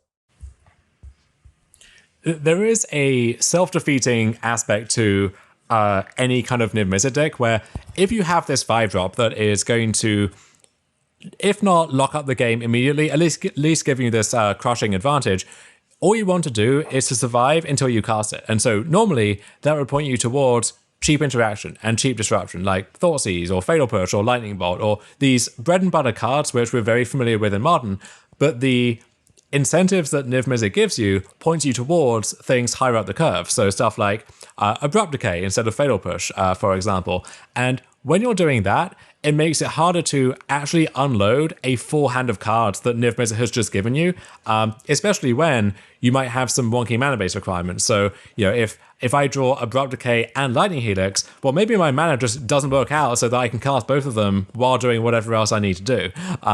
So Niv Mizzet does kind of trick you in that sense. And one thing you do see in many of these lists is in the sideboard, they will have those typical cheap disruptive cards. You'll see 4 Thoughtseize, 4 Fatal Push, where if it really matters, you can say, all right, just kidding, I'm willing to minimize how good this card actually is for me in order to just stay alive until I can cast it, which is a much bigger priority. So what's your final verdict on this deck? Up, down, sideways? I would quibble with a lot of these specific card choices, and even on the fundamental level of how many cards should this deck be playing, right? Is this a 75 or a 95? So it's hard to write off the shell entirely because you can change so much of it around that some lists should be good, but I wonder if that's almost letting it off the hook. I think this does have some flaws to it, which are going to stop it from ever being like the default go-to mid-range deck. Yeah, I think it's sideways with the implication that the effort of going through and trying to fix all these issues is kind of chasing your own tail a little bit. And I kind of want to just appreciate it for what it is, but know that I don't believe that it's going to get significantly better without a ton of effort that may or may not actually stick. And I think that if I really wanted to play this deck for a competitive event, I might just look to a different interactive deck. The other thing about this deck is it's kind of hard to know how it can get better because let's take Strixhaven as an example. All right, this is a gold set based around enemy colors, and so you would think there would be some great cards in black-white or blue-red that maybe could slot neatly into a deck like this, but there are already so many good cards at those slots on the curve that the bar is so high for any one of them to be better unless it does something unique. So, is the new black-green removal spell actually going to be better than Assassin's Trophy and Abrupt Decay at the same time? Or, when we get to the 3-drops, we already have Kaya's Guile, Colligan's Command, more stuff than we can reasonably play. Is whatever this new card is really going to cut it? Lined up against all of that. So even though in theory this deck can draw from this wide pool of cards, I don't know if any of those actually make it meaningfully better. Yeah, or they might just overlap wrong in the colors. It does actually matter what your color spread is for Niv Mizzet. So we did talk about how you have this issue of if you draw 5 cards, it's hard to cast 5 cards. But like if your Niv Mizzet only draws 2 cards some percentage of the time, that's also really bad. Yeah, if this is your big finish and it's actually not that big and it's not really a finisher anymore, then you're just kind of spinning your tires to no effect.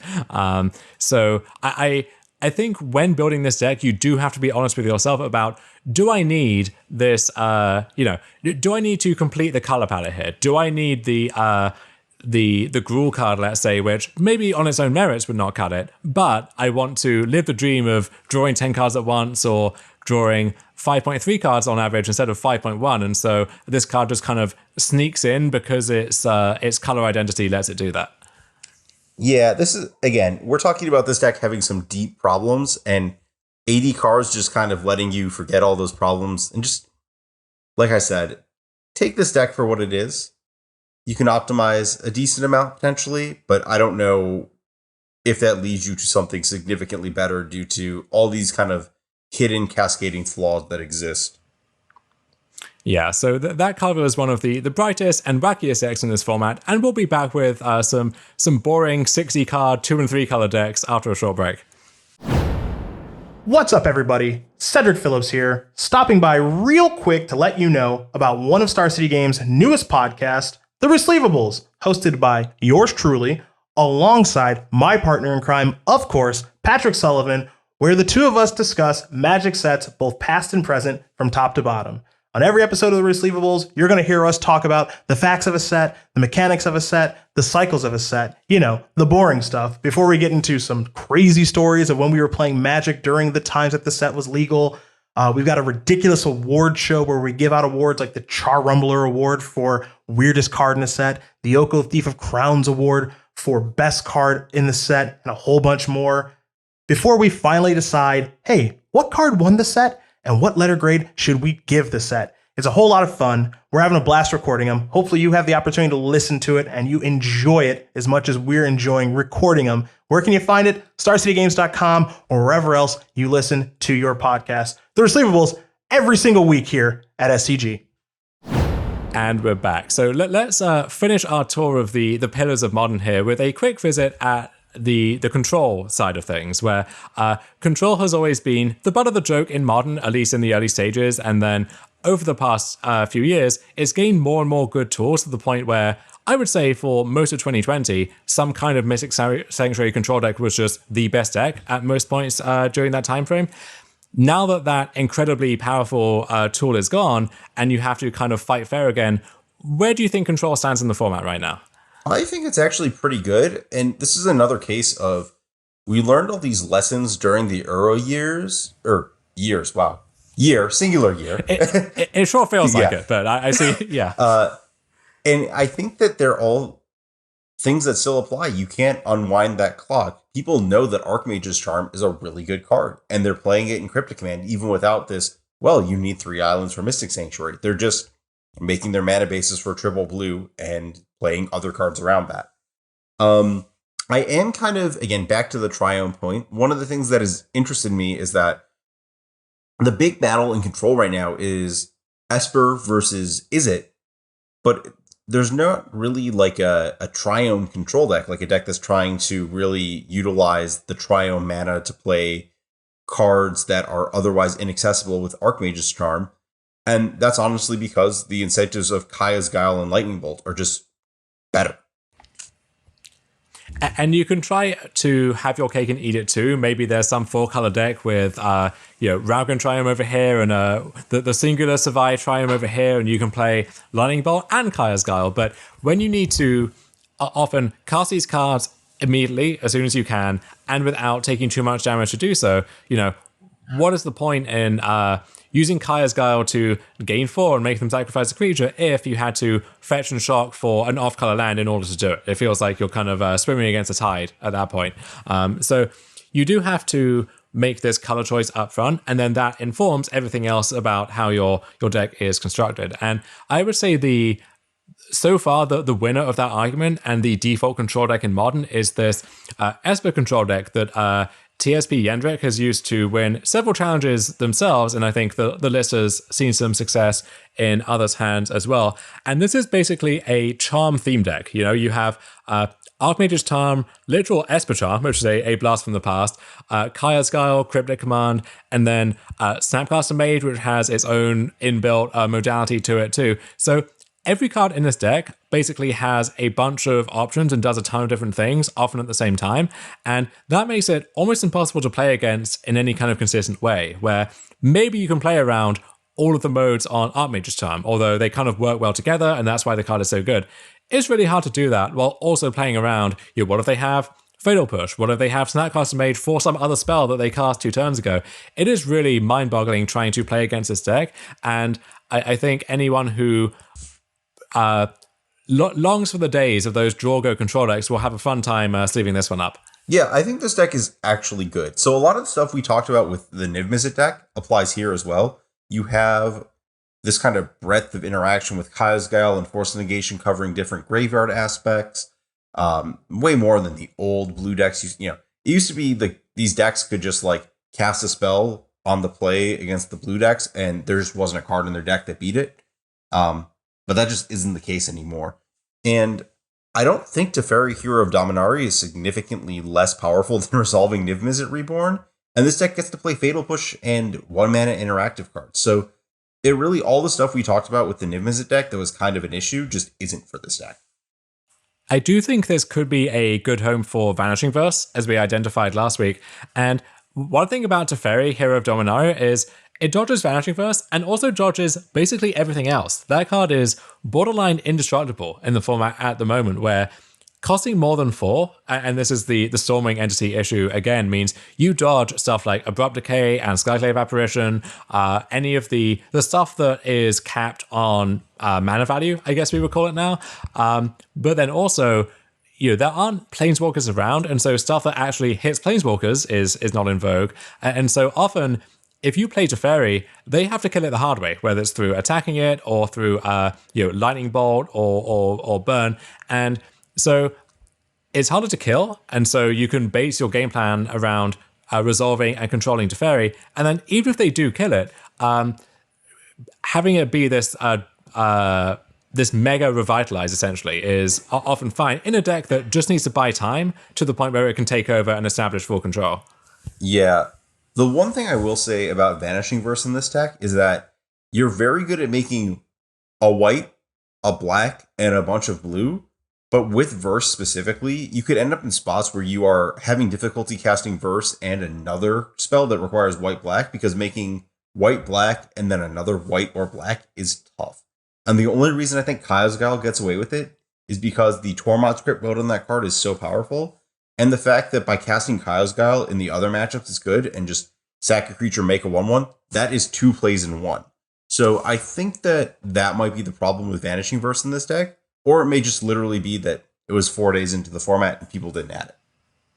Right. And there's also the fact that if you have to play this card on turn 2, then if you draw like a filter land, that can cut you off that. Or sometimes you really want to fetch a basic island to play into Archmage's Charm, but Vanishing Verse doesn't let you do that. So I don't know if this is a card that you can expect to cast on turn 2, but it's a nice safety valve to have access to that, again, plays so perfectly with the untap from Teferi. So I think this would be, if I had to play a control deck, this would be it. And if if I'm preparing for a control deck from the other side, this is the one that I expect to play against probably at least once or twice in a given tournament. Yeah, so you're saying you're not a fan of just like stapling your favorite single card win plus Lightning Bolt and hoping that's good with your blue cards? I do find these various kind of combo control decks very charming, whether it's through the Breach Emrakul or Madcap Experiment, which is kind of just a 1-card combo for the most part, or Blood Moon, where Blood Moon is your combo and your game plan all at once, and you just hope that that's actually relevant in this particular matchup, because if it isn't, then God knows how you win otherwise. So there are other options as well, but I think Esper is the more stable shell for the time being. Real quick, what are your thoughts on Aspiring Spike's Grixis deck? So I never quite know what to make of Spike's decks. I think he has a distinct philosophy that he brings to it, and if you disagree with that philosophy, then naturally you will quibble with a lot of how the final deck ends up. I think the deck, it has a lot of cool stuff going on. I don't know if let's say your Sprite Dragon gets Path to Exiled, for example. I don't know if you can actually close games that reliably when you don't have that early pressure, and you don't really have the tools to take over the game the way that some of these other decks do, where I guess if you can make Into the Story live and then you draw a bunch of cards and then that might be good enough. And if you can be a good Drown in the Lock deck, then that card is phenomenal if it has any kind of consistency to it. But I think it's jumping through a lot of hoops, and you get paired against something like Tron with this deck, or if you have the wrong half of your deck and you get paired against an aggro deck, it's borderline unwinnable, I think. So it's an interesting shell, but I would be hesitant to just leave it up at this point. Okay, I've got a follow-up question. Two of the cards we just talked about, Into the Story and Drown in the Lock. Is Dimir Mill a control deck or a combo deck? In the mode of, Orzhov Auras is a prison deck, or Lantern Control is actually an aggro deck, I kind of think Mill is like is it like an aggro combo deck almost? Is that weird to say? Like a blue burn deck? So when I played it recently, it almost felt like a Delver deck. But I think that varies depending on how many Into the Stories you have in your deck. So there's two sort of branches of the Mill deck right now. There's Dimir Mill that like is the very traditional Dimir Mill cards that has like Glimpse the Unthinkable. And then there's the lists that have a little bit less of that and are a little more into just casting Into the Story and just putting a bunch of cards into your hand. And then from there, deploying an arbitrary number of Heejin Crabs. My experience has been that you want to put just enough of the second half of that into your deck that you get some of that long game power, but not so much that you get clunky hands and are more vulnerable to graveyard hate. Okay, so we're kind of splitting the difference here rather than fully committing to one approach or the other. Yeah, it's a very weird deck, and there are enough just like Gaia's Blessings and Ulamog the Infinite Gyres in these sideboards at like, if you look at a given modern top 8, probably half the decks just have one card that is just going to make it absolutely miserable to play Mill. I think that if people ever just cut those, it becomes a giant fiasco to like just have them scramble back into sideboards, because Mill is actually a pretty good deck.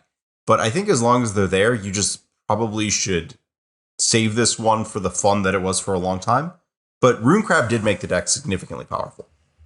You see something like this in Standard with Rogues, where the value of those escape creatures like Ox of Agonis is much higher than a random sideboard card, where normally you have to draw your sideboard card for it to be any good. Whereas for those escape cards, just having those in your deck often is enough for those to be relevant in the matchup. And even there, you get to the question of, well, if they can attack you without actually milling over Ox in your top 15 cards, let's say, then you need to find another plan. With the Gaia's Blessings and the Eldrazi's that people are playing, all you need to do is have that card in your sideboard. No further assembly required for that to be a useful sideboard card. And it's not just useful, it is potentially game winning. It undoes all of your hard work at once, and you are starting from scratch again. So this is the most swingy that a sideboard card can really be in Modern, outside of maybe something like a drawn, and I stress drawn, Lay Down in the Void against a graveyard deck. Yeah. You want to dive into that graveyard deck? Because I think we're getting to the point where we're talking about the combo nonsense, Modern's traditional favorites segment of the metagame. Yeah, I've already spoken extensively about this deck this week in my article, which should be coming out kind of concurrently with this or already be released. But Dredge is here to stay in Modern, I think. And it can be hated out. I saw a tweet from Sodek, who I think is the go-to Dredge aficionado, saying, just don't play Dredge for the next few days, because people are ready. People are bringing the hate, and they need to, for the most part. So that's a rational response. But this deck will rise and fall with how much people respect it. So I'm reminded of one of the Pro Tour that Affinity won in Old Extended many moons ago, where Osip doing commentary said, we thought about playing Affinity and then we decided against it, but then once with our new deck, we found ourselves cutting our Affinity hate. That should have been the key. That should have been the red flag that we needed to go back, because if other people come to the same conclusion, then there's no better choice than Affinity. And that has been true with actual Affinity in Modern in the past. Rest in peace, gone but not forgotten. And I think it's increasingly true with these graveyard decks too, where if people aren't showing up with the hate, then just play Dredge and teach them a lesson. Yeah, I think that the Dredge has varied in quality in Modern a lot. I think this is about as good as Dredge was. I don't want to say not quite the time between when Golgari Grave Troll was legal and Dredge was good with Prized Amalgam, and then when they predicted Cathartic Reunion. Not the full power one that led to the ban, but like just before it is about how good this Dredge deck feels. Yeah, and there's also like the pre-Creeping Chill versus post-Creeping Chill delineation as well. So a bunch of different Dredge decks across the years where I don't know how the power ranking of those would actually look, but this feels like it's up there wherever it finally lands. Yeah, and I will say that Dredge is a secretly intricate, complicated, and punishing deck.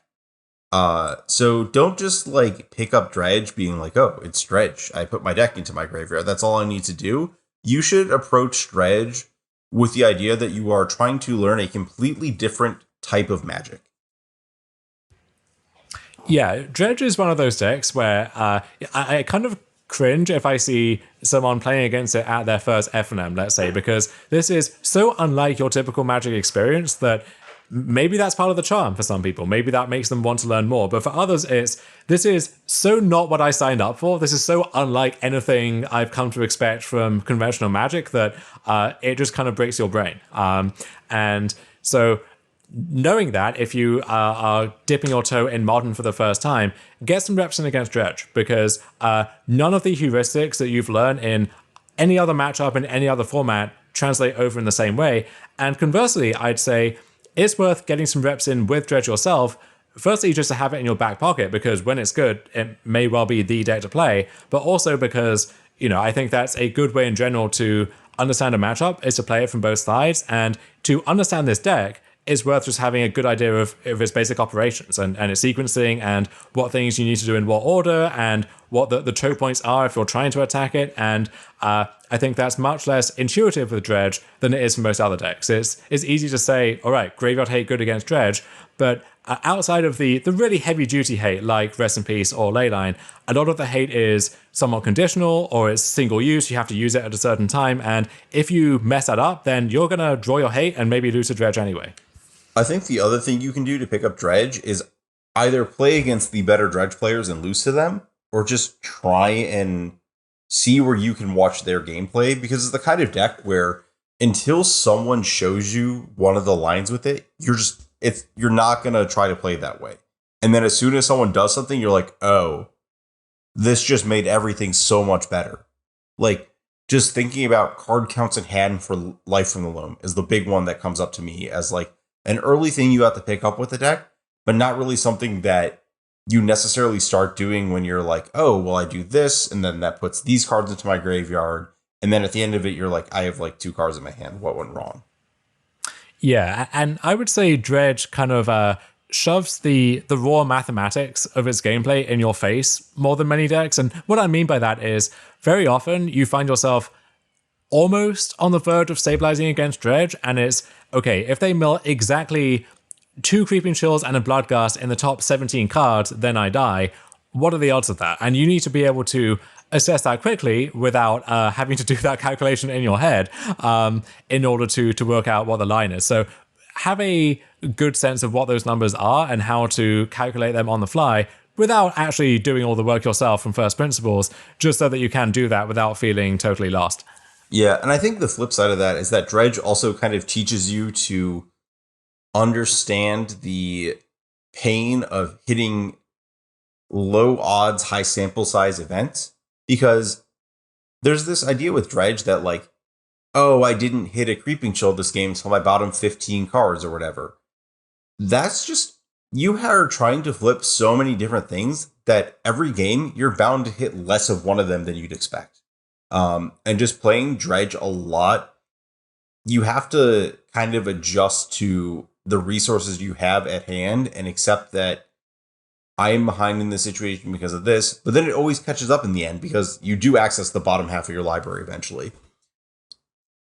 Yeah, that's the bargain with the devil that you make with Dredge, where in some ways you totally embarrass every conventional form of card flow or card advantage where, all right, yeah, you can have your Serum Visions, you can draw a single card and like look at the top two. I'm gonna cast Cathartic Reunion and dredge 14 cards and have access to all of those if they end up being relevant for my graveyard somehow.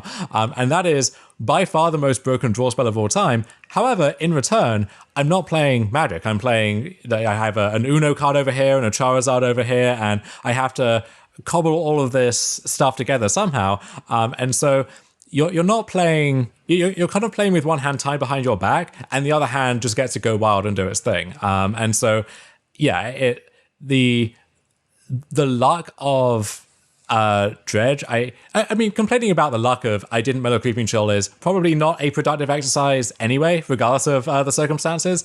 But yeah, but be aware of what you are enlisting yourself into with dredge. Like this is the joke. This is the whole point. And yeah, sometimes you won't mill that Bloodghast, and that's okay, because the reason the deck is good is the other 85% of the time you will.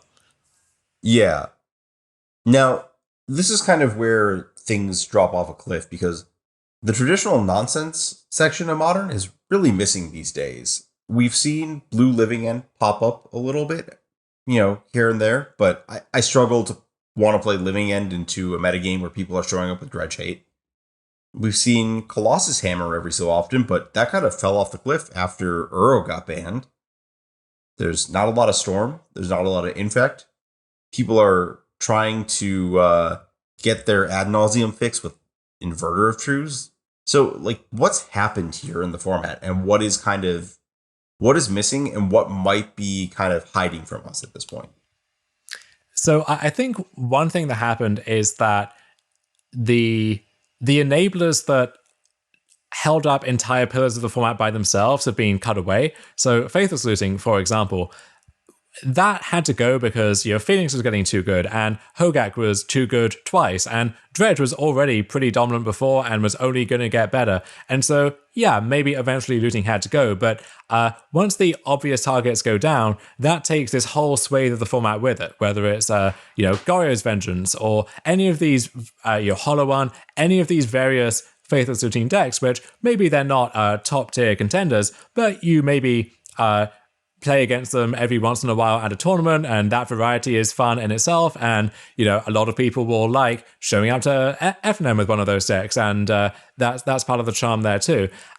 Likewise with Mox Opal, right, where it's weird that the deck that got Mox Opal banned is maybe the worst Mox Opal deck that's ever played it in Simic Urza, where the broken cards in that deck in context were Urza itself, Oko Thief of Crowns, even Gilded Goose, you can make a case for above Mox Opal. Arkham's Astrolabe, of course, Mystic Sanctuary, just the worst offenders from 2019, and specifically Throne of Eldraine, but Mox Opal takes the rap for that. And so as a result, we lose not only that deck, but also the other Urza decks, as well as Affinity, which, I have seen so many people for whom Affinity is their one Modern deck that they play every so often. They've assembled it lovingly and have experience with it, and now that deck is gone, and for many of them, they are gone from Modern as well.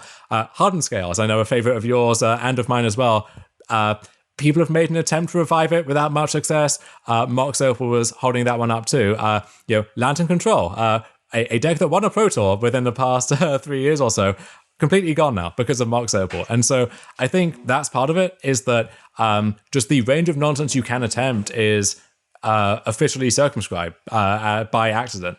And then also I think Force Negation is doing its job as a safety valve, but in some cases almost doing it too well, where a lot of the nonsense just does not work anymore when your opponent can trump whatever you're doing for free. And I think the Exile clause actually is certainly important there too, where, against some of these blue decks, maybe just casting the same Life from the Loam over and over again to lead into something else would accomplish something. Now you can't cast it over and over again because it's hiding away in your exile zone. So I think that a lot of the good incentives for doing different things have gone away, and then also just the interaction is a lot better too. So we've spoken about main deck Kaya's Gull, right? There will be a lot of decks which normally you could take people by surprise, but those just get incidentally screwed by the Kaya's Gulls that people are playing to hate out the other top 5 decks instead.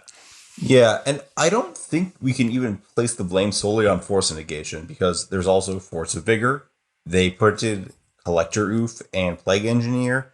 And then also, even before that, if you played during the brief period of War of the Spark pre-Modern Horizons, there was actually a lot of issues with the degenerate decks or unfair decks in that era, because Teferi Time Raveler, Narset Parter Avails, and Karn the Great Creator are also just hate cards that people could main down.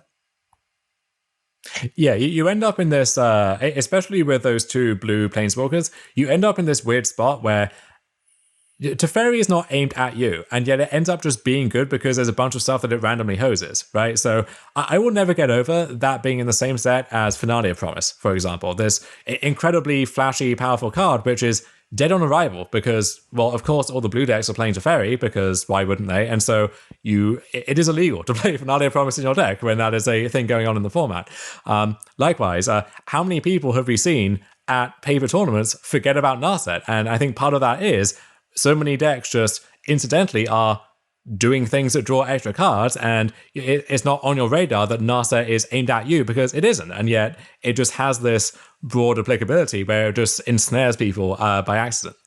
Yeah, and those cards also point you towards playing creatures, which really points you away from playing these big, giant cogwork assembly decks that don't really have room for a generic creature that attacks and blocks. Yeah, so it sounds like the big picture thing going on there is that, the equivalent of Stony Silence or now Collector Oof or Karn against an artifact deck kind of exists for basically everything else in terms of this hammer that's really hard to overcome, whether it's, whatever your favorite tribe is now has to go up against Plague Engineer, or, your wannabe degenerate combo deck has to face down Force Negation. These things, it's hard to zig while other people are zagging because the tools are there to beat whatever you're doing, and people might show up with those tools for other reasons and just get you as collateral damage. Yeah, it's a tough nut to crack, and one that I'm kind of hoping Modern Horizons 2 does a little bit to address, given how much the format has changed away from what it used to be. Yeah, I don't know if they do that by printing more good interactive stuff or more good linear stuff to kind of change the balance one direction or the other, but I'm actually excited to see where Modern Horizons goes. I'm cautiously optimistic, I will say. I don't think the format right now is incredibly stagnant or anything. I think it's fun to watch, pretty fun to play, but I kind of want to see it get spiced up a little bit. Yeah, it feels a lot like it is moving into the shoes of Legacy rather than keeping the old Modern. It's kind of a weird state.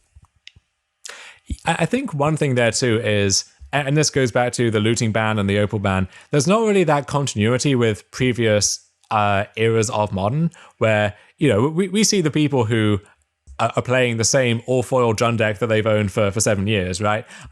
And something like that will always be somewhat viable, but if you are, if your pet obscure Modern deck was legal 5 years ago, firstly, there's no guarantee that it's still legal now, or that it's still good, if it ever was. And so there's a sense of disconnect where if you're catching up with Modern now, maybe by listening to this episode, it might look totally different than it did a few years ago, as opposed to, somewhat different, but familiar enough that I feel comfortable dipping my toe back in it again. Yeah, I have enjoyed playing the format. I will say that. I have enjoyed every time I have played a Modern League or any other Modern event over the last year. It is just different. There's a lot of the same tones of like anything could happen in the format. It's just a slightly different brand of everything. Yeah, so we've covered a lot of ground in this episode. I think for next episode and maybe some of the ones beyond that, we'll be going deep rather than wide, just taking a more clinical focus on certain cards, certain decks, and their role in the format. Any closing thoughts to round out this week? There's still a lot of decks in this format. A lot. Yeah, this is still the Wild West in the sense of you can just get paired against anything. And especially when you wade into the leagues or, I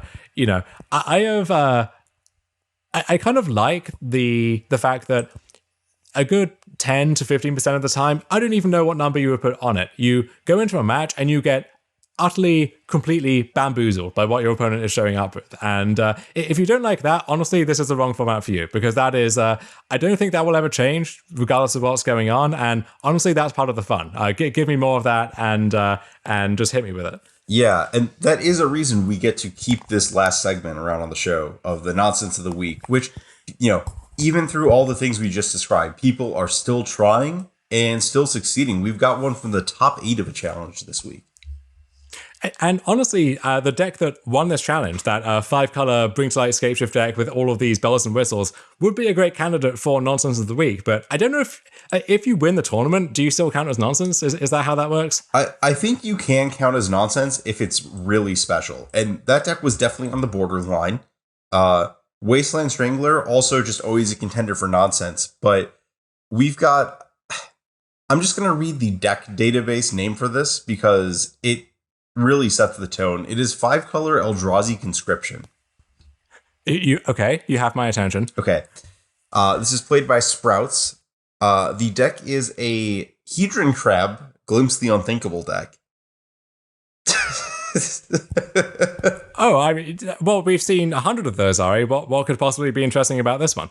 Okay, so this deck also features Battle Mastery and Call of the Death Dweller. It is a deck trying to self-mill itself to put Eldrazi Conscription and Prodigious Growth and Battle Mastery in its graveyard to cast or unearth a Storm Herald and one-shot its opponent. So Storm Herald is 2 in a red, 3/2 from Theros Beyond Death, I want to say. Yep. One of the more understated broken cards from that set.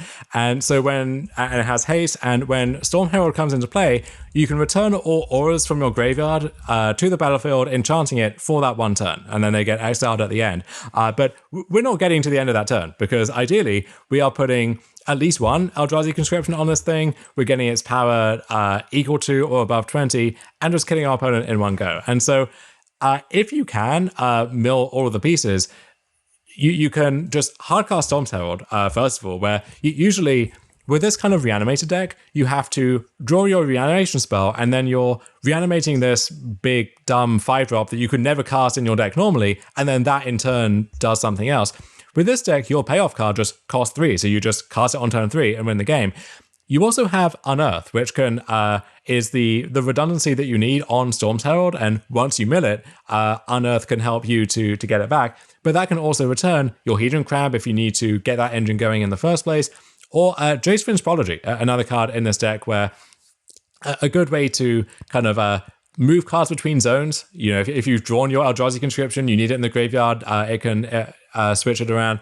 And then also, you get to do these finicky tricks where you unearth Jace and then transform Jace, and then Jace can either flashback the unearth to get back something else, or Jace can just keep ticking up and be this thing that threatens to flashback a card at any moment. And one other feature of this deck that looks quite smart in the current circumstances is 4 main deck Collective Brutality, which by itself would be a fairly bold statement, but in this deck where you need to pitch cards to your yard and also clear the way for your Storm's Herald, which for that brief window when it comes in is vulnerable to cards like Lightning Bolt or Path to Exile, that is the perfect card to have access to here. Yeah, I am pretty impressed with that. I will say the Lightning Bolt aspect is it takes a little more than you would think, because Storm Herald has this weird clause where it returns the auras to any creatures you control, but it doesn't target. So in theory, if they do that and you have a Hedron Crab, you could be attacking with a 20-power Hedron Crab. I just wanted to put that one out there. Jacefin's Prodigy finally getting into the combat zone for the first time. Yeah. This is a really interesting deck. The one thing holding it back at the moment is, Dredge won the tournament, right? Or won the other tournament going on this weekend. Dredge hate is everywhere. So this might be one of those decks that kind of cycles in and out with Dredge itself. And that's always been frustrating for me as someone who loves these kind of wacky graveyard decks, where usually those decks are bad against Dredge themselves and also suffer a lot of the incidental collateral damage when Dredge is popular and people pack their graveyard hate. So be aware of what's going on in the format. Maybe not the time to bust this one out, but I can't wait for when Dredge is at a low ebb, because this one is so sweet that I can't wait to give it a try. Yeah, I also just love. There's just like the sideboard is so. It looks like someone just copy pasted a sideboard from a Grixis Shadow deck. I just love it. It's just I could almost buy it if you had some transformational plan, whether it's Death Shadow itself or some I don't know, Rotting Regisaur. I don't know if we can do that nowadays, but no, it's just if I'm gonna have Thoughtseize and Fatal Push and God knows what else, and eventually I'll get around to killing you, right? Because I have all the time in the world now. Yeah, there are more cards that let you flex a bit in this sideboard than usual. Feed the Swarm is a pretty interesting addition. This just looks like a lot of fun that is going to get a little stymied by the unfun things people are trying to do. And that's Modern in a nutshell for you. So I think that's a good note to wrap up on here. As always, you can get in touch with us on Twitter or via other mediums. Always happy to hear whatever feedback you have from us. Any suggestions for future episodes? Love to hear that too. And in the meantime, please do like and subscribe, whether it's on YouTube or wherever. That means a lot. Helps us to keep doing this. Helps get it in the ears of more people as well. So thank you all for listening. We'll talk to all of you again next week. Take care, everyone.